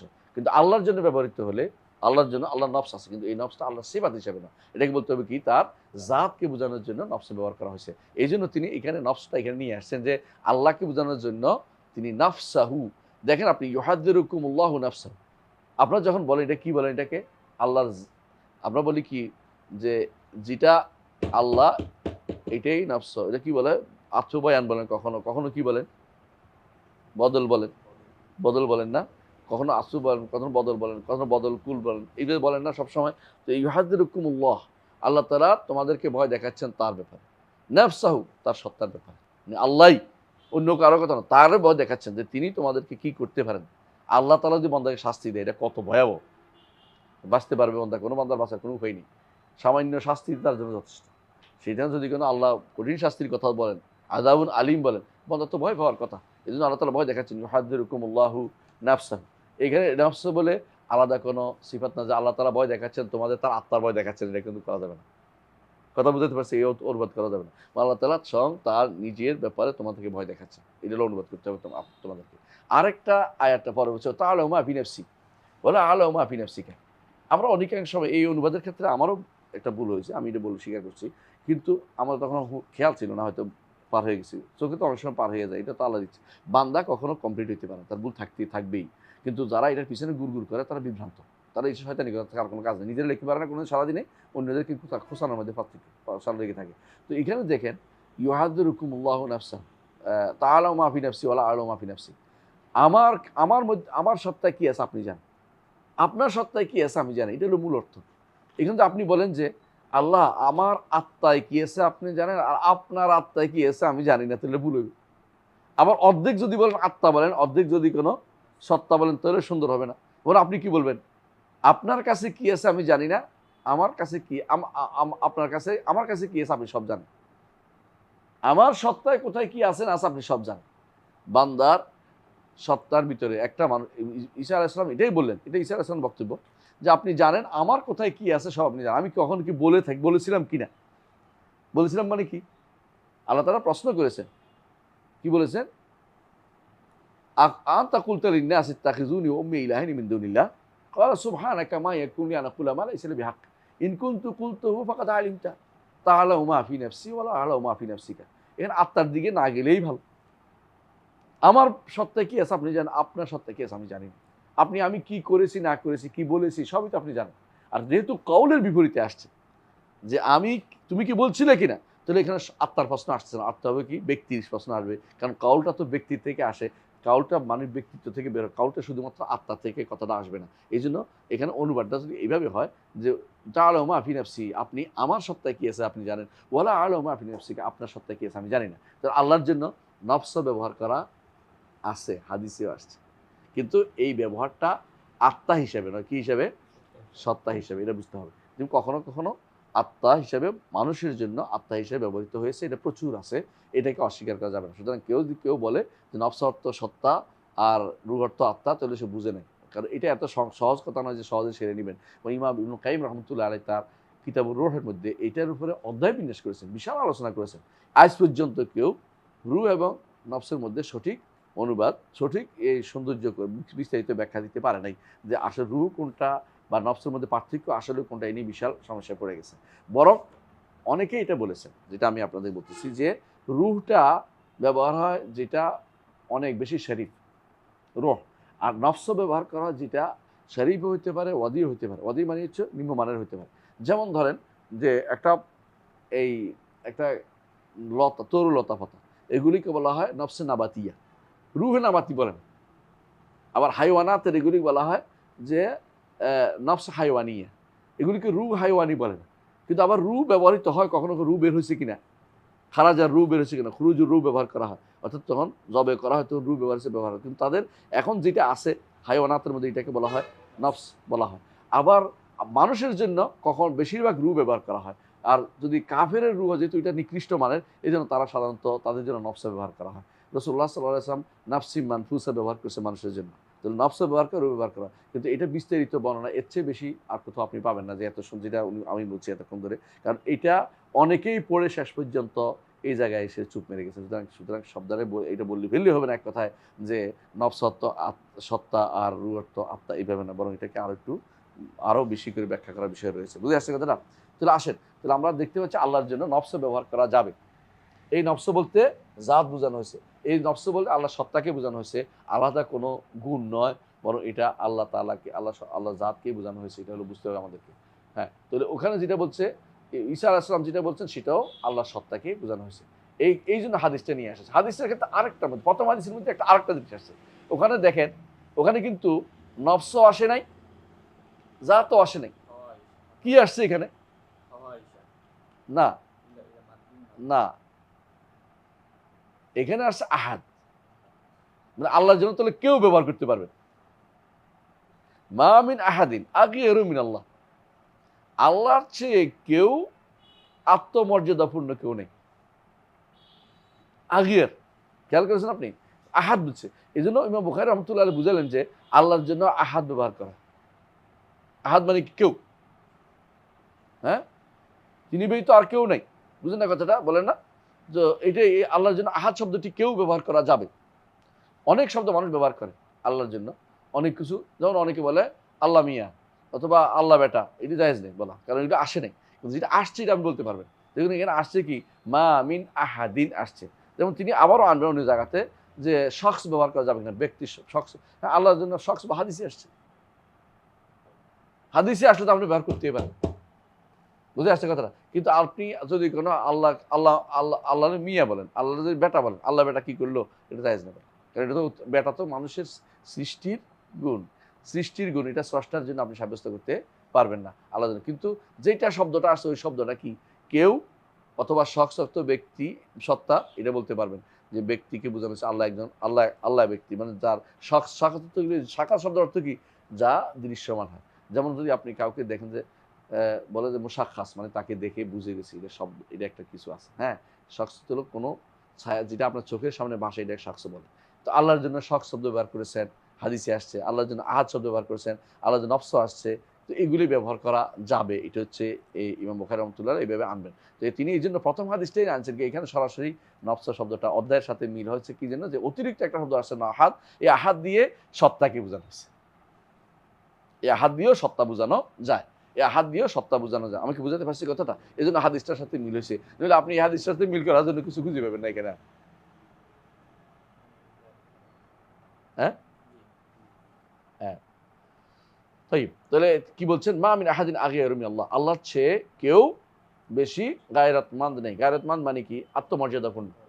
আত্মমর্যাদা অর্থ কি, কেউ যদি তাকে, আত্মমর্যাদা হচ্ছে কেউ তাকে তার নিজের ব্যাপারে কথা বলে কাউকে আক্রমণ করলে আল্লাহ তাআলা এটাকে আঘাত মনে করে, কষ্ট পায়। বুঝেন কিনা? কষ্ট মানে আল্লাহর ক্ষতি করে না, আল্লাহ কিন্তু কষ্ট পায় কিনা, কষ্ট হাদিসে আসছে ইউজিন ইবনে আদম। কিন্তু বনি আদমের কষ্ট এবং আল্লাহর কষ্টের মধ্যে পার্থক্য কি? বনি আদম কষ্ট হলো ক্ষতিকর কষ্ট। বনি আদম কষ্ট পাইলে কি হয়, অন্তরের অবস্থা পরিবর্তন হয়, মুখের অবস্থা পরিবর্তন হয়, আলোচনা পরিবর্তন হয়ে যায়। আপনি মন যদি খারাপ থাকে, মুখ দিয়ে কথা বেরোচ্ছেন অনেক সময়, কষ্ট। আবার কষ্ট হয় কখনো বনি আদমের, কষ্ট হলে ব্যথা বেদনা শুরু হয়ে যায়। কিন্তু আল্লাহর জন্য কি সাব্যস্ত, দর সাব্যস্ত করতে পারতাম। তার কষ্ট, আল্লাহর কষ্ট হইলেও দর হয় না, ক্ষতি হয় না। দলিল হচ্ছে তার জন্য ইউদিন ইবনে আদম সাব্যস্ত হয়েছে। কিন্তু আবার হাদিসে আছে ইন্নাকুম লান তাবলুগু দাররি, তোমরা আমার ক্ষতি করার কোনো পৌঁছতে পারবে না, যে তাদুরুনি, যে আমার ক্ষতি করবে। ক্ষতিকর কোনো নয়, কি জন্য আল্লাহর জন্য কি সাব্যস্ত করা, ক্ষতিকর কোনো কষ্ট সাব্যস্ত করা যাবে না ইহুদির। কিন্তু কষ্ট পায় যখন আল্লাহর জন্য কেউ সন্তান সাব্যস্ত করে, তখন আল্লাহ তাআলা কষ্ট। হাদিসে আছে রাসূলুল্লাহ সাল্লাল্লাহু আলাইহি ওয়াসাল্লাম বলেছেন যে বনি আদম ইউদিন ইবনে আদম, কিভাবে ইবনে আদম বলে যে সে সবকে, দাহারকে গালি দেয়, অনার দাহার ওকাল্লে লাইল ওয়ান নাহার। তিনি নিজেকে বলছেন তিনি হচ্ছেন দাহার, কি যোগ, আল্লাহর নাম যোগ হবে না, কারণ এর পক্ষে অংশ পড়তে হবে। ওকাল্লে লাইল ওয়ান নাহার, দিন রাত্রি আমি পরিবর্তন করি। এই জন্য দাহার আল্লাহর নাম নয়, কারণ কথা পুরোটা মিলে একটা, যে আমি তো পরিবর্তন করি। সুতরাং কেউ যদি কোনো দাহারকে গালি দেয়, তো আমার কাজে গালি দিল, আমার কর্মে গালি দিল। যোগ খারাপ যারা বলে, আল্লাহকে গালি দিই, আল্লাহর কর্মে গালি দিল, তো আল্লাহকে গালি দেওয়া, এই জন্য এটা নিষিদ্ধ। আল্লাহর কর্মকে, এই জন্য বাতাসকে গালি দেওয়া নিষিদ্ধ। তো এই জন্য ইমাম শাইখ হোসেন মাহমুদ বিন আব্দুল ওয়াহাব রাহমাতুল্লাহ আলাইহি তার কিতাব তাওহীদের মধ্যে একটা অধ্যায় বিন্যাস করেছে, বা সাব্বুর রিহের উপরে। কারণ কেন, আল্লাহ তাআলা এটা পরিবর্তন করেন। আপনি এখন গালি দেওয়ার অর্থ আল্লাহ তাআলার কর্মকে গালি দিচ্ছেন। এটা অর্থ আল্লাহর উপর আপনি গালি দিয়েছেন। এটা তো জায়েজ নেই। এটা কিন্তু শিরক কুফরিতে লিপ্ত হয় মানুষ। কারণ আল্লাহ তাআলার কোনো কিছুকে গালি দেওয়ার বান্দার কোনো অধিকার নাই। কথা বুঝছেন? তাই ঘুমাবেন না। আপনার ঘুমাইলে তো আমাদের ঘুম এসে যাবে। যেটা বলছি স্বভাব শুনেন। তাহলে আমরা কি বুঝতে পারলাম যে আল্লাহ তাআলার জন্য আহাদ এবং আল্লাহ তাআলার জন্য নফস, আল্লাহ তাআলার জন্য এগুলি সাব্যস্ত করা যাবে।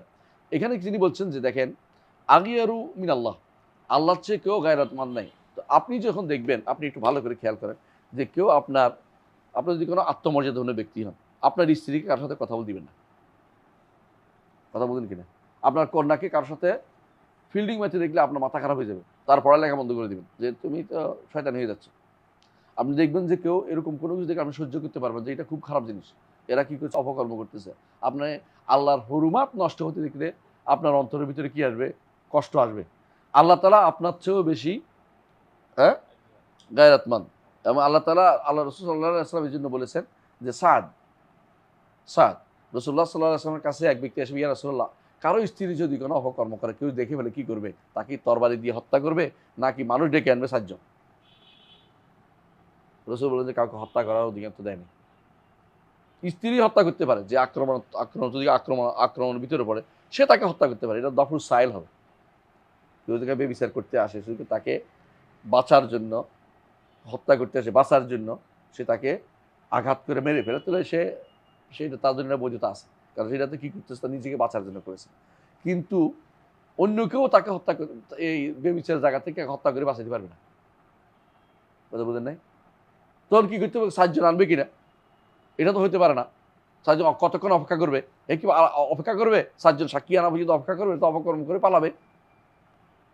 এগুলি যখন আলোচনা হচ্ছে, সাদ ইবনে উবাদা রাদিয়াল্লাহু আনহু তিনি বললেন যে ইয়া রাসূলুল্লাহ, যদি আমি এরকম দেখি তার হত্যা করে ফেলব। রাসূলুল্লাহ সাল্লাল্লাহু আলাইহি ওয়াসাল্লাম বললেন যে সাদ, তুমি গায়ুর, কোনো সন্দেহ নেই। ইন্না সাদ আল্লাহ গায়ুর, নিঃসন্দেহে সাদ কি গায়ুর, আত্মমর্যাদা সম্পন্ন, তাই এটা ভালো।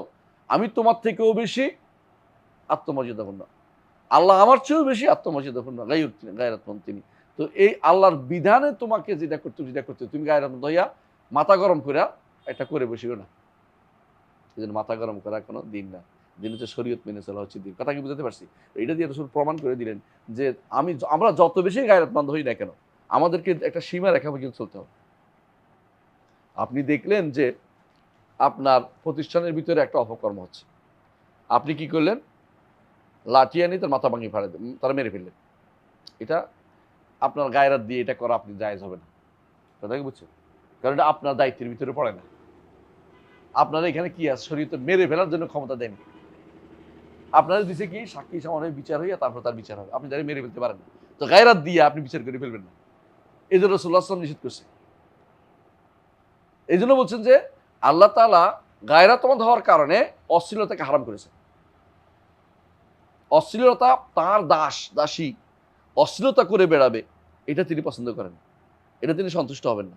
এটাকে তিনি সহ্য করতে না করার কারণে তিনি এটাকে হতে দিচ্ছে, কিন্তু তিনি এটাকে পছন্দ করেন না। এই জন্য তিনি এটা হারাম ঘোষণা করেছেন, হারামাল ফাওয়াহিশা ওয়ামা আহাদুন আহাব্বা ইলাইহি মিনাল্লাহ। আর দ্বিতীয় অংশ বলছেন আল্লাহর চেয়ে প্রশংসা বেশি প্রিয় আর কেউ হতে পারে না।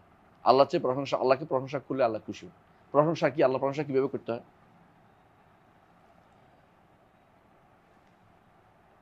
আল্লাহর প্রশংসা শব্দ হচ্ছে হামদ। হ্যাঁ, আল্লাহর প্রশংসা শব্দ কি?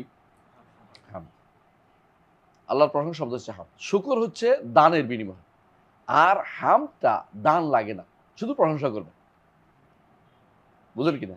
আল্লাহকে ভালোবেসে যেটা করবে, অনবরত আপনার তার অন্তর ভালোবাসা আসতেছে, আপনি এটা করছেন, আপনি আল্লাহ আপনার জন্য এটা করছে, এটা করছে, এটা করছে, এটা করছে, শেষে দেখবেন যে হিসাব করেই পারতেছে না কত কিছু করছে। কিন্তু তার তখন শুধু বলুন আলহামদুলিল্লাহ, আলহামদুলিল্লাহ। আল্লাহ যে জাতিহি যেটা পাবেন এবং যেটা কোনো বিনিময় নাই, শুধুমাত্র বলতেই থাকবেন, এটা হচ্ছে হামদ। এই জন্য ফেরেশতারা সবসময় কি বলে? সুবহানাল্লাহি ওয়া বিহামদিহি। আল্লাহর কাছে সবচেয়ে প্রিয় যেটা, এটা ফেরেশতারা বলে থাকে সুবহানাল্লাহি ওয়া বিহামদিহি, তাই না? সুবহানাল্লাহি ওয়া বিহামদিহি। এবং তারা এটা বলে থাকে, এবং এটা সবচেয়ে প্রিয় হওয়ার কারণে আপনি সকালবেলা আজকেও পড়েছেন হয়তো সুবহানাল্লাহি ওয়া বিহামদিহি, সুবহানাল্লাহিল আযীম, এটা আছে সুবহানাল্লাহ আযীম ওয়া বিহামদিহি, দুইটা একসাথে হয়। যদি কেউ বলে সুবহানাল্লাহ আযীম ওয়া বিহামদিহি, কি হবে? আহসানতা। জানো কি গাছ এটা? খেজুর গাছ। প্রতিদিন 100টা খেজুর গাছ রোপণ করেন না, প্রতিদিন 100টা, সকালে 1, বিকেলে 100, কত হইব? 200। যদি কোনো এটা 1 বছর যায় কত হইব? হিসাব করেন। গাছ রোপণ করে যদি কোনো বিশ্বাস করে বসে থাকেন, ঈমান ঠিক রাখেন, ইনশাআল্লাহ গাছের কাছে আপনি যাবেনই যাবেন। তাই না? ঈমান ঠিক রেখে মরতে পারলে। তাহলে আপনি মরার আগে কিছু গাছ রোপণ করে যান। সকাল বিকাল 100 বার সুবহানাল্লাহ আযীম ওয়া বিহামদিহি পড়বেন।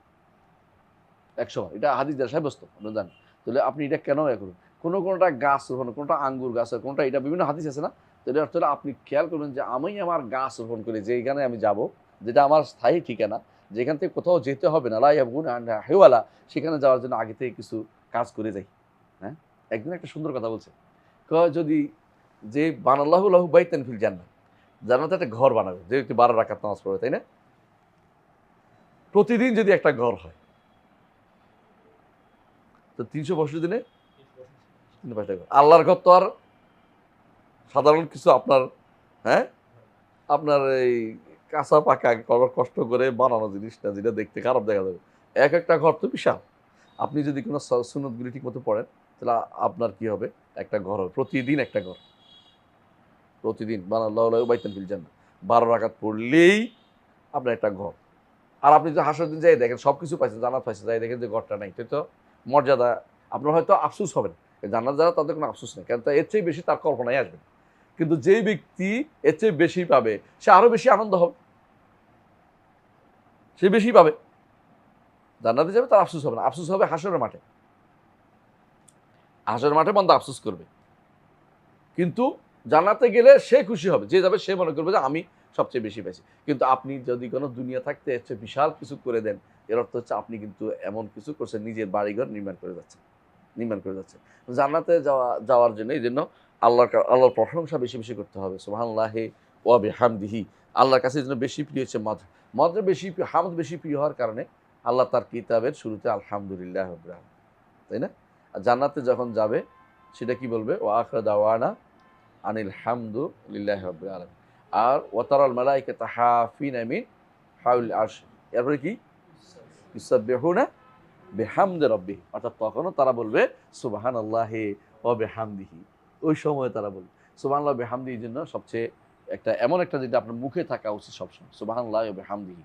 এটা খুবই, এবং রাসূলুল্লাহ সাল্লাল্লাহু আলাইহি ওয়াসাল্লামের এই যে নাম হচ্ছে মুহাম্মদ, আর এই উম্মতটা হচ্ছে হাম্মাদুন। এবং হাশরের মাঠে যে পতাকা থাকবে, এটার নাম কি থাকবে?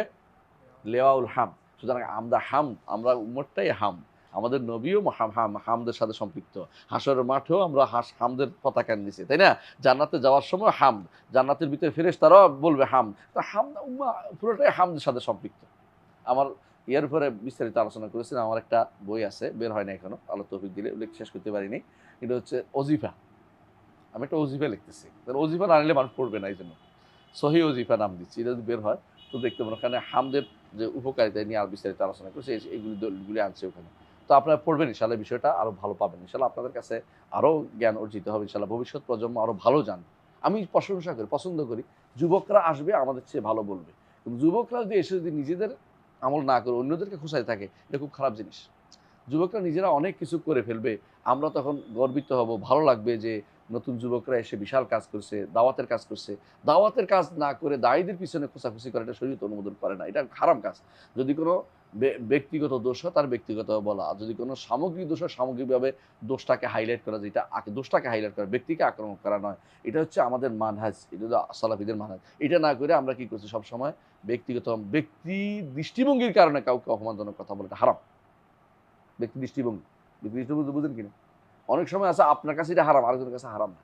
অনেক সময় আপনার কাছে এটা, হ্যাঁ, এই জিনিসটা ঠিক নয়, আরেকজনের কাছে ঠিক আছে।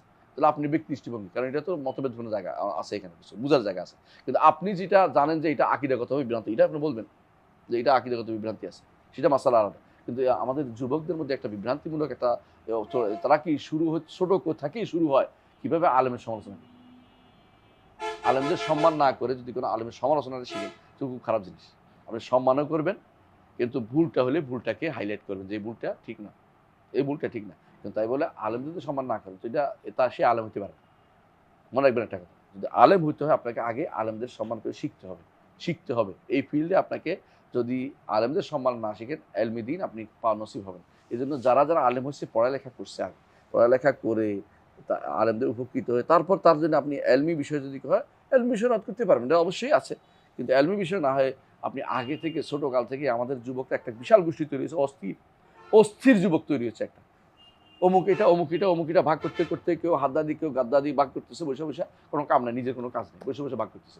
এটা শরীয়ত অনুমোদিত জিনিস নয়। আপনার ব্যক্তিগত এলমি জিনিসের জায়গাতে আপনি যদি কোনো মানুষকে দিতে পারেন, জাতিকে দিতে পারেন, বিশাল ব্যাপার। না দিতে পারে আপনি যদি কোনো ব্যক্তি বিদেশে লেগে যান, এটা শরীয়ত অনুমোদিত কোনোদিন হতে পারে না। এটা হচ্ছে আপনি নিজেকে নষ্ট করতেছেন। আপনার যে জ্ঞান আছে সেটাকে আপনি ভালো কাজে লাগান, আল্লাহর কাছে এইটাই আপনি চান যে আল্লাহ যেন আপনাকে ভালো কাজে লাগান। নিজেকে বড় আমি না বানাই, নিজেকে আল্লাহ বড় বানিয়ে দিবে। আপনি কাজ করে যান, আল্লাহ আপনাকে বড় বানিয়ে দেবে। আপনি যদি বলেন যে আমি কিছু করে বড় হতে চাই, তা আপনি অপমানিত হবেন, যেমন রাখতে হবে আপনার। জি, আল্লাহ আপনাকে হেদায়েত করুন। এরপরে আমরা কি বলতেছি, আমরা পড়তেছি এটা সব বুঝে গেলাম, তাই না? আল্লাহর চেয়ে প্রশংসাকেও প্রিয় হতে পারে না। আল্লাহ সবচেয়ে বেশি, তিনি প্রশংসাকে বেশি ভালোবাসেন। এই জন্য তিনি নিজে হাম দিয়ে শুরু করেছেন, আলহামদুলিল্লাহ রাব্বিল আলামিন। সূরা কতগুলি সূরা হাম দিয়ে শুরু করেছেন, আলহামদুলিল্লাহ ফাতিরিস সামাওয়াতি ওয়াল আরদ। আবার সূরা কাহফ শুরু করেছেন আলহামদুলিল্লাহি আনজালা আলা আবদিল কিতাবা ওয়া লাম ইয়াজআল লাহু ইওয়াজা। আবার সূরা আনআম না, আলহামদুলিল্লাহ আল্লাযী খালাকাস সামাওয়াতি ওয়া জাআলা যুলুমাতি ওয়ান নূর। এবার আল্লাহ তাআলা হাম দিয়া তার সূরাগুলি শুরু করেছেন। এবং রাসূলুল্লাহ সাল্লাল্লাহু আলাইহি ওয়াসাল্লাম আল্লাহর কোনো কথা বলতে আগে হামদ করতেন, তাই না? তারপরে তিনি আলোচনা করেন, আল্লাহর প্রশংসা করতেন এবং শুরুই করেছেন আমাদের জন্য যেটা তিনি খুতবা দিয়েছেন, ইন্নাল হামদালিল্লাহ শুরু করেছেন। কারণ আল্লাহ তাআলা এটা বেশি পছন্দ করেন। যে কোনো কাজের আগে আল্লাহর প্রশংসাটা দিয়ে শুরু করতে হয়, এটা হলো নিয়ম। আমরা যে কোনো কাজের আগে শুরু করছি কি? কোরআন তেলাওয়াত। কোরআন তেলাওয়াত, কোরআন তেলাওয়াত, বৈঠকে কোরআন তেলাওয়াতটা কোনো সুন্নত না। বৈঠকে কোরআন তেলাওয়াত সুন্নত না। বৈঠকে হামদ করা সুন্নত। বৈঠকে কোরআন তেলাওয়াতের এই সিস্টেমটা আমরা আশ্চর্য হইতাম, যেটা কোত্থেকে আসলো। সাহাবায়ে কেরাম কি বৈঠকে কোরআন তেলাওয়াত করতেন? আরেকটা আছে বৈঠকি দান শুরু হয়েছে, এটাও বিদআত। বৈঠকি দান কোথায় পেয়েছে? বৈঠকি দান কি কোনো শুনছেন কোনোদিন? কোরআন হাদিসে কোথাও আছে? আর কোরআনে আছে, কোন জায়গায় বলেন তো? সূরা হাদীদের মধ্যে, ইয়া আইয়ুহাল্লাযীনা আমানু, হ্যাঁ, ইযা নাজাইতুমুর রাসূলা ফাকাদ্দিমু বাইনা ইয়াদাইকুম নাজওয়াকুম সাদাকা। এটাকে টেনে আইনে বৈঠকি দান বানাইছে, বৈঠকি দান বানাইছে। সুবহানাল্লাহ। এটা হলো কোরআন এবং সুন্নাহ অপব্যাখ্যা করা। কোরআন সুন্নাহ অপব্যাখ্যা করা। শব্দ একটা পাইলে আপনার দলিল, এটা মনে করেন না। আগে কেউ দলিল দিছে কিনা দেখেন। এটা আল্লাহ নস্খ করে দিয়েছে। আল্লাহ এরপরে বলছে আশফাকতুম আন তুকাদ্দিমু বাইনা ইয়াদাই নাজওয়াকুম সাদাকা। তোমরা কি তাহলে সদকা দিয়ে কথা বলতে তোমরা কি অসুবিধা হচ্ছে? তো আল্লাহ তাআলা টাকা দেওয়া লাগবে না। কারণ আগে কি করতো, মুনাফিকরা আইসে খুটখুট করতো, মনে করতো যে কথা তো লাগে না। মুনাফিকরা তো সবচেয়ে কৃপণ। তো আল্লাহ তাআলা আয়াত নাজিল করলেন, এবার সব বন্ধ হয়ে গেছে। আর কথা বলার কোনো এবারে আর সবকে পয়সা দিয়ে তো কথা বলবে না। কথা বুঝেন নাই? আপনি যদি কোনো ফ্রি পড়ান, অনেকেই পড়তে শুনতে চাইবে। যদি কোনো একটা টাকা চান, কেউ টাকা দিবে না, শুনবেও না। কোরআন হাদিস পড়ার দরকার নেই তাদের কাছে। দুনিয়া পড়ার জন্য পয়সা খরচ করো। বিশেষ করে যদি কোনো কুষ্টিয়া হয় এবং দিনের মানুষকে বলবো বদনামি করবো, হ্যাঁ বদনামি করবো না, মানা করতেছে, করতেছে না। ঝিনাইদহ কুষ্টিয়ার মানুষ হইলে কয়ে ফেললাম আর কি, তাহলে কি করবে? দুনিয়ার জন্য হলে প্রয়োজনে জমি জমা বেচা হইলেও গানের ব্যবস্থা করবে। কিন্তু যদি কোনো দিনের জন্য হয় না, ঝিনাইদহ ভালো মানুষ আছে, আমি জানি দিনের জন্য খরচ করার মানুষ আছে, কিন্তু কুষ্টিয়াতে নেই। কুষ্টিয়াতে দিনের জন্য কেউ খরচ করে না। হ্যাঁ, কুষ্টিয়াতে অমুক মাইয়ারে লালন মেয়ে বানাবে, গান করবে, কোটি টাকা খরচ করবে। কিন্তু তারা যদি বলেন যে এখানে একটা হেফজ মাদ্রাসা আমরা করতেছি সুন্দর করে, 1 টাকাও আপনাকে দিবেন, বলতে আমারে দিয়ে দেন, আমি করব। তো সে কি করবে? হেফজ মাদ্রাসার ভিতরে ওই যে থিয়েটার চালাবে। থিয়েটার আছে কুষ্টিয়াতে, হেফজ মাদ্রাসার মধ্যে থিয়েটার আছে, জানো তুমি? মানে লাগাইছে, টিভি লাগাইছে, বলা মানে টিভি দেখবে। ও যে টিভি দেখবে জীবনে হেফজ করবে না। যে টিভি দেখবে হেফজ করবে, একটু পাগল নাকি? জীবনে হেফজ করবে না। সে তো বিশাল আনন্দ পেয়ে গেছে। ছোট বাচ্চা যেটা টিভির দিকে তাকায় থাকবে, এটা পড়ালেখা করবে। যারা মোবাইল দিচ্ছেন সে পড়ালেখা করতে চাইবে। তার মোবাইল লিমিট দিতে হবে। যদি কোনো তুমি একটু পড়ে আসো, মুখস্থ করে আসো, তো তোমার এই টাটা ফোলাবানি আছে না, লাফালাফি করে, এটা দিতে পারবো, আলিফ এটা করতে পারবো। কিন্তু তাই বলে দুনিয়ার খেলাধুলা হারাম জিনিস দৃশ্য দেখাতে পারবে না। হ্যাঁ সামনে যাই, কি বলছেন সামনেটা পড়েন, হাদাসানা এরপরটা বলেন। حدثنا أبي قال حدثنا عبدان আবদান হচ্ছে আব্দুল্লাহ ইবনে উসমান, জি। عن أبي حمزة আবি হামজার নাম মনে নেই, জি। আর আরমাশ, عن الأعمش আরমাশ নাম কি? সুলাইমান ইবনে মেহরান, সুলাইমান ইবনে মেহরান। عن أبي صالح عن أبي هريرة رضي الله عنه عن النبي صلى الله عليه وسلم قال لما خلق الله الخلق كتب في كتابه وهو يكتب على نفسه আলা নাফসিহি, وهو হ্যাঁ وضع عنده على العرش إن رحمتي تغلب غضبي সুবহানাল্লাহ। দেখছেন তো এখানে কতগুলি জিনিস একসাথে আসছে, একটা হাদিস সুবহানাল্লাহ আল্লাহর পক্ষ থেকে আমাদের জন্য নেয়ামত, রাসূলুল্লাহ সাল্লাল্লাহু আলাইহি ওয়াসাল্লাম জানিয়েছেন। লাম্মা খালাকাল্লাহুল খালকা, আল্লাহ যখন সৃষ্টি সম্পন্ন করলেন, যখন সৃষ্টি সম্পন্ন করলেন, সৃষ্টি তো এখনো তিনি করছেন, সৃষ্টি করেন এখন তো সৃষ্টি করেন, কি সিফাত কি বলে এগুলিকে? আল্লাহ তো সবসময় সৃষ্টি করেছে, আগেও করেছে। আল্লাহর প্রথম সৃষ্টি কোনটা? আপনাদের পড়াইছি, দেখি পারেন কিনা। পড়াইছি আমি, আটশো। আল্লাহর প্রথম সৃষ্টি কেউ জানে না। এই দৃশ্যমান যা আছে এর মধ্যে প্রথম সৃষ্টি হচ্ছে আরশ, এটা বলতে হবে। জিনাকা লিনাসআলা আন আউয়ালি হাযাল আমর, হাযা মুশার ইলাইহি, এই যে এখন সৃষ্টি এর মধ্যে প্রথম, এর আগে কি আল্লাহ কোন সৃষ্টি করেন নাই? এটা আপনি বলতে পারেন না, আবার বলতেও পারেন করছেন, এটাও দেখতে পারি না, কোথাও আমাদের কাছে নাই।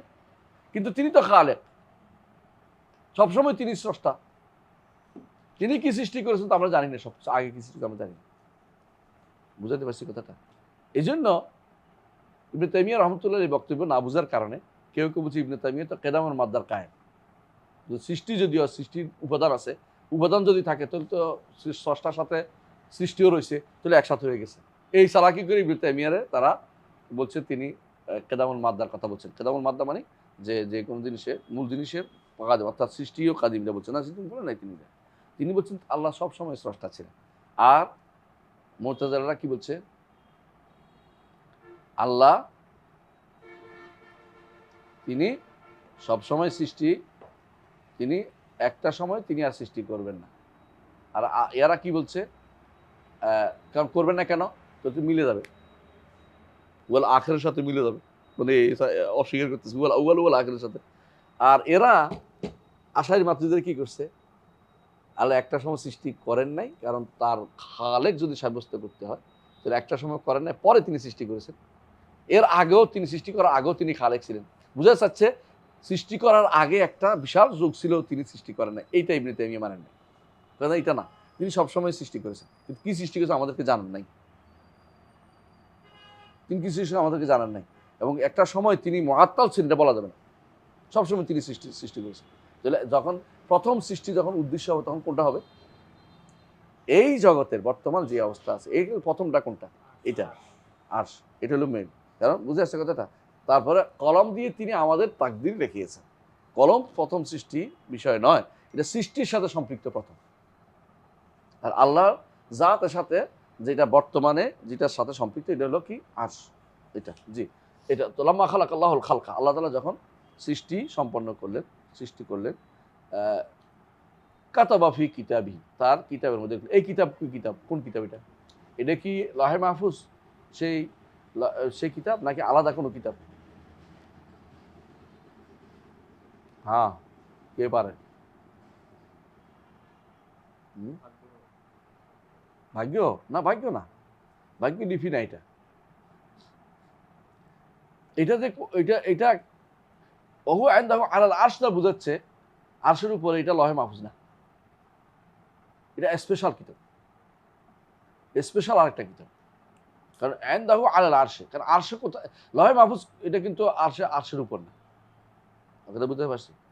আল্লাহ নিজস্ব কিতাব, একটা স্পেশাল কিতাব, এটাতে ওহু ইয়াকতুবু আলা নাফসি, নিজের উপর লিখেছেন, এটা নিজের উপর লিখেছেন। কিতাবা তার একটা সিফা, আল্লাহর সিফা। কাতাবা আলা নাফসি রহমা যেভাবে আছে এটা সিফা, আল্লাহর গুণ, তিনি লেখেন, তিনি লেখেন। এবং তিনি লিখছেন কি? তাওরাত নিজ হাতে লিখেছেন, নিজ হাতে লিখেছেন। আর এটা নিজ হাতে লিখেছেন, কি লিখেছেন? ইন্না রাহমাতি তাগলিবু গাদাবি, আমার রহমত আমার ক্রোধের উপরে স্থান পাবে।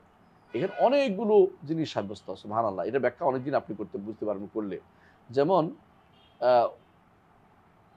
ওহু ইয়াকতুবু আলা নাফসি, কিতাবা সাব্যস্ত হচ্ছে না, খালক সাব্যস্ত হয়েছে না, তাই না? এবং খালক পরে হয়েছে, বোঝা যাচ্ছে না? হ্যাঁ, মানে খালক, তারপরে খালক নফসের উপর আল্লাহ লেখছেন বুঝে আল্লাহ তাআলা আরো কাজ করেন। আল্লাহ তাআলা সিফাত ফেইলিয়া সাব্যস্ত হচ্ছে, তাই না? আল্লাহ তাআলা যখন ইচ্ছা তখন করেছেন, আগে করেন নাই, সৃষ্টির পরে তিনি কিতাবা করেছেন, বোঝা যাচ্ছে না? বোঝা যাচ্ছে না? এমনকি দেখেন বহু ওয়াদা ইনদাহু আল আরশ, আরশের উপরে, এইটা দিয়ে ইমামরা দলিল দিচ্ছেন আল্লাহ কোথায়? ইনদাহু আলাল আরশ, তাহলে আল্লাহ কোথায়? আরশের উপর। এই হাদিস দিয়ে এর বিপরীত কি তাফসীর হইতে পারে আমাকে বুঝাই বলেন। এদেরকে জিজ্ঞাসা করুন যারা এই হাদিসটা দিয়ে, যে আল্লাহ তাআলা এই হাদিসটা বুখারীতে আসছে, হাদিসটা বুখারী মুসলিমে আসছে, উভয়টাতে আসছে, যে কাতাবা ফি কিতাবিহি ওয়া হুয়া ইয়াকতুবু আলা নাফসিহি ওয়া হুয়া ওয়াদা ইনদাহু আল আরশ, ওয়াদা হইব ভুল লিখছে, ওয়াদা লিখছে, ওয়াদা ইনদাহু আল আরশে, আরশের উপর রেখেছেন সেটা, ইনদাহু তার কাছে। তাহলে আল্লাহ কোথায়? আল্লাহ যদি আরশের উপর না থাকে, এটা বলতেছে তার কাছে আরশের উপর রেখেছেন কিতাব, তাহলে আল্লাহর কাছে কি আছে? কিতাব আছে, এবং আল্লাহর কাছে আরশের উপরে, হ্যাঁ, তিনি এই কিতাবটা লিখেছেন। আল্লাহ আরশের উপরে, এটা তো হাদিস দ্বারা স্পষ্ট বোঝা যাচ্ছে। কেউ যদি বলে আমি আমার কাছে একটা কাফ রাখছি, কাফটা ঘরের ভিতরে, তো আমি বাইরে, কথা বুঝেন কিনা? আমার কাছে আমার ঘরে আমার কাছে আমি একটা কি রাখছি? কাফ রাখছি। এখন আমি যদি বলি এর অর্থ আল্লাহ, তাহলে আমি কোনো ঘরে নাই, হইল কথাটা? মানে অর্থটা বুঝছেন তো? এই অর্থ হলো, এরা কেউ বলবে না পাগলও যে এই ইনদাহু আল আরশ বুঝাচ্ছে, যে কোনো মানুষ বুঝতে বাধ্য যে আল্লাহ তাআলা কোথায়? আরশ, আল্লাহ আরশ। এইটা দলিল আমাদের রহমান আরশের উপরের মধ্যে, দলিলটা আমি যেন আনিছি, আপনি দেখবেন ওখানে আছে, রহমান আরশের উপরের মধ্যে আসছে। ওহু ওয়াদা ইনদাহু আল আরশে, যে কি লিখছে? ইন্না রাহমাতি তাগলিবু গাদাবি, আমার রহমত আমার ক্রোধের উপর প্রাধান্য পাবে। রহমত গুণ যারা স্বীকার করে না, আশারি মাতুরি, তারা এখানে হেরে যাবে। আর গদব গুণ যারা স্বীকার করে না, তারাও এখানে হেরে যাবে হাদিসের কাছে। হাদিস বলতেছে রহমত তার গুণ, গদব তার গুণ, তারা এই দুইটাই মানে না। এবং হাদিসে বলতেছে তিনি লেখেন, তারা বলছে তা আল্লাহর কোনো সিফাত ফেলিয়া নাই। হাদিসে বলছে আল্লাহর কি আছে? এই সিফাত জাতিয়া গদব আছে, সিফাত ফেলিয়া গদব আছে, সিফাত ফেলিয়া গদব আছে, সিফাত জাতিয়া সবসময় থাকে। তো এইগুলি যে ব্যক্তি অস্বীকার করবে, সে ব্যক্তি একটা হাদিসের ভিতরে অনেকগুলো মাসালা তারা অস্বীকার করেছে। এই হাদিসটা এই জন্য অনেকেই হাদিসটা তার জন্য গলার কাটা, তাদের জন্য গলার কাটা, এটা মেনে নিতে পারে না। তো আমরা এখানে যেই হাদিস উনি ইমাম বুখারী যেই জন্য আনছে, সেটা কোনটা বলেন তো? আলা নাফসিহি, আহসানতা। এক এক জায়গায় তিনি হাদিস হয়তো আরো কয়েক জায়গায় আনছেন, কিন্তু এক এক জায়গায় তিনি এক এক উদ্দেশ্যে আনছেন। তিনি যে কত বড় খাবির এই বিষয়ে, আল্লাহ তাআলা তাকে কত জ্ঞান দিয়েছেন। ইমাম বুখারী রাহমাতুল্লাহ আলাইহি আকীদার ক্ষেত্রে বা ইস্তেখরাজের ক্ষেত্রে, মাসাইল ইস্তিনবাতের ক্ষেত্রে সেরা জিনিস তিনি তার আবওয়াবের মধ্যে দেখিয়েছেন, তার যখন অধ্যায় বিন্যাস করেছেন। এখানেও আলা নাফসি, নিজের উপরে, নিজ সত্তার উপরে, বুঝে আসছে? এই নিজ বুঝাইলে হবে, আপনার নিজ বুঝাইলে কথাটা সত্তায় বুঝে নিজ বললে, তো তিনি তার সত্তার উপরে লিখেছেন কি, যে ইন্না রাহমাতি তাগলিবু গাদাবি, তাহলে আল্লাহর জন্য নফস ব্যবহার করা যাবে, বুঝে আসছে? এই নফস দ্বারা কি বুঝাবে? সত্তা। নফস কোনো কি নয়? আত্মা নয়। আল্লাহর জন্য আত্মা ব্যবহার করা যাবে না, বুঝে আসছে? জি, যদি আল্লাহর দিকে সম্পৃক্ত আত্মা, কি অর্থ হবে? এজাফাতুল মাখলুক ইলা খালিক, যেমন আব্দুল্লাহর মতো, যেমন বাইতুল্লাহর মতো, যেমন নাকাতুল্লাহর মতো, এজাফাতুল মাখলুক ইলা খালিক, আল্লাহর দিকে সম্পৃক্ত হবে। এজন্য অনেকেই এই অর্থটা বুঝে না বলেই খ্রিস্টানরা এখানে হেরে গেছে। খ্রিস্টানরা কি বলেছে? তোমরা বলে কালিমাতুল্লাহ, হ্যাঁ, আবার বলে তোমরা রুহুল্লাহ, ঠিক আছে? এই জন্য তারা ইবনুল্লাহ বলে হচ্ছে, বুঝছেন তো? কিন্তু আল্লাহর দিকে সম্পৃক্ত আল্লাহ যেটা বলছে সেটা করতে পারবে। আব্দুল্লাহ বলছে আল্লাহ, ওয়ান্নাহুল্লাহ মাকাম আবদুল্লাহ, তাই না? তো সুতরাং আপনি নিজের থেকে আল্লাহর দিকে সম্পৃক্ত করে সম্মানিত করার আপনি পারবেন না। আল্লাহ যাকে ইচ্ছা তাকে সম্মানিত করবেন, যেটাকে ইচ্ছা সম্মানিত করবেন, যাকে ইচ্ছা সম্মানিত করবেন, নিজের তার দিকে সম্পৃক্ত দেখি। এটা সৃষ্টি এবং স্রষ্টার সম্পর্ক, এটা গুণের সম্পর্ক না। ঈসাকে কালিমাতুল্লাহ বলার অর্থ কি? কালিমা দ্বারা সৃষ্ট। আর যেখানে এমনি কালিমাতুল্লাহ অর্থ কি? সিফাত। কালিমা আল্লাহর সিফাত। কিন্তু যখন ঈশার সাথে সম্পৃক্ত হয়েছে তখন কি হবে? কালেমা দ্বারা তিনি সৃষ্ট, কালেমা দ্বারা তিনি সৃষ্ট, মনে রাখতে হবে এটা। তখন আল ঈসাকে কালেমাতুল্লাহ আছে না, তখন অর্থ হবে কি? আল্লাহর সৃষ্ট, মানে আল্লাহর সৃষ্ট, আল্লাহর কালেমা দিয়ে তিনি সৃষ্ট, এটা উল্লেখ করতে হবে। আল্লাহ কালেমা দিয়ে তিনি সৃষ্ট। জি, শেষ হয়ে গেছে না? আরেকটা পড়তে চাচ্ছেন না? না, হ্যাঁ, আরেকটা হাদিস পড়ি আমরা, আরেকটা হাদিস পড়ি, তাই না? আমরা এখানে এই হাদিসের মধ্যে অনেকগুলো জিনিস জানলাম, তাই না? সিফাত জানলাম না? সিফাত কয়টা জানছি? সিফাত জাতীয় আছে এই হাদিসে, ফেলিয়া আছে, তাই না? ফেলিয়া আছে না? আছে। জাতীয় আছে না? আছে। আল্লাহ তাআলার এই অনেকগুলো সিফাত আমরা এখানে এই হাদিস থেকে জানতে পারলাম, এবং আল্লাহ তাআলার সিফাত জাতি তিনি আরশের উপরে, অলু, এটাও আমরা পাইছি আল্লাহ তাআলার উপরে এই হাদিসটা থেকে। এই জন্য অনেকগুলো সিফাত আমরা পাই। সিফাত এমনি কয় প্রকার? প্রথমে দুই ভাগে বিভক্ত। সিফাত একটা হলো সিফাত সুবুতিয়া, আহসানতা সালবিয়া। সিফাত সালবিয়া কোনো প্রকারবাদ করেন না। সিফাত সালবিয়াগুলো কেন আসে বলবেন। সিফাত সালবিয়াগুলো কেন আসে? আহসানতা মোকাবেল সবচেয়ে উত্তমটা সাব্যস্ত করার জন্য, বারাকাল্লাহ ফিক। আর সিফাত সুবুতিয়াগুলি কয় ভাগে বিভক্ত? দুই ভাগে। কি কি? জাতীয় ফেলিয়া। জাতীয় কয় ভাগে বিভক্ত? দুই ভাগে। বলেন তো, আমাদেরকে এই ভাগটা করতে হচ্ছে অন্যদের জন্য। জাতীয় দুই ভাগে বিভক্ত, একটা কি? মানবিয়া, একটা খাবারিয়া। জাতীয় মানবিয়া, জাতীয় খাবারিয়া। এরা মানে না কোনটা? খবরিয়াগুলি মানে না। মানে কোনটা? মানবীয়গুলির মধ্যে যারা আকলিয়া কয়টা 7টা মানে, আর বাকিগুলি মানে না। মানবীয়ের মধ্যে শুধু আকলিয়া 7টা মানে, আর বাকিগুলি মানে না। আর খবরিয়াগুলি একটাও মানে না। অথচ মোতাকাদ্দিমিন আশায়েরা আল্লাহর জাতিয়া খবরিয়াগুলি মানত, খবরিয়া সবগুলি মানত। আল্লাহ ওয়াজ্য সাব্যস্ত করতো, আল্লাহর জন্য চেহারা সাব্যস্ত করতো, এগুলি সাব্যস্ত। হ্যাঁ, তারপরে আর হলো এরপরে জাতি, এটা ফেলিয়া কয় ভাগে বিভক্ত? দুই ভাগে। বলেন না, একটা কি? লাজিমা, একটা মুতাআদ্দিয়া। ফেলিয়া জাতীয়, ফেলিয়া মুতাআদ্দিয়া। জি, ঠিক আছে। তাহলে আমরা আলহামদুলিল্লাহ, এবং আর কিছু সিফাত আছে কি? জাতিয়া ও ফেলিয়া মান, জাতীয় ফেলিয়া মান, এগুলি মুখস্থ রাখবে সবসময়, আলোচনার মধ্যে থাকলে তাজা থাকবে। তাহলে আর এই ফিল্ডে কেউ আপনাদেরকে ইনশাআল্লাহ আটকাতে পারবে না ইনশাআল্লাহ। وبه قال حدثنا عمر بن حفص قال حدثنا أبي قال حدثنا الأعمش قال سمعت أبا صالح عن أبي هريرة رضي الله عنه قال قال رسول الله صلى الله عليه وسلم يقول الله أنا عند ظن عبدي بي وأنا معه لا أنا عند ظن عبدي بي عبدي بي، হ্যাঁ বেটা, হ্যাঁ। وأنا معه إذا ذكرني فإن ذكرني في نفسه فإن ذكرني في نفسه ذكرته في نفسي وإن ذكرني في ملأ ذكرته في ملأ خير منه وإن تقرب إلي بشبر تقربت إليه ذراعا وإن تقرب إلي ذراعا تقربت إليه باعا ومن أطاعني يمشي أتيته ومن ولا وإن হ্যাঁ وإن وإن تقرب إلي না না এরপর একটা ومن أتاني মান, এই তো বুঝা দেখছেন নি? হ্যাঁ, ومن আমরা أتاني يمشي أتيته هرولة হারওয়ালাতান, এটা আসলে লম্বা আলোচনার বিষয়। আমার মনে হয় এটা আর আজকে আলোচনা না করি, এখানে থেমে যাই আমরা, তাই না? এটা ইনশাআল্লাহ আর লম্বা আলোচনা শেষ হইতে পারবো না, এখন বিষয় আছে। আজকে কয় তারিখ?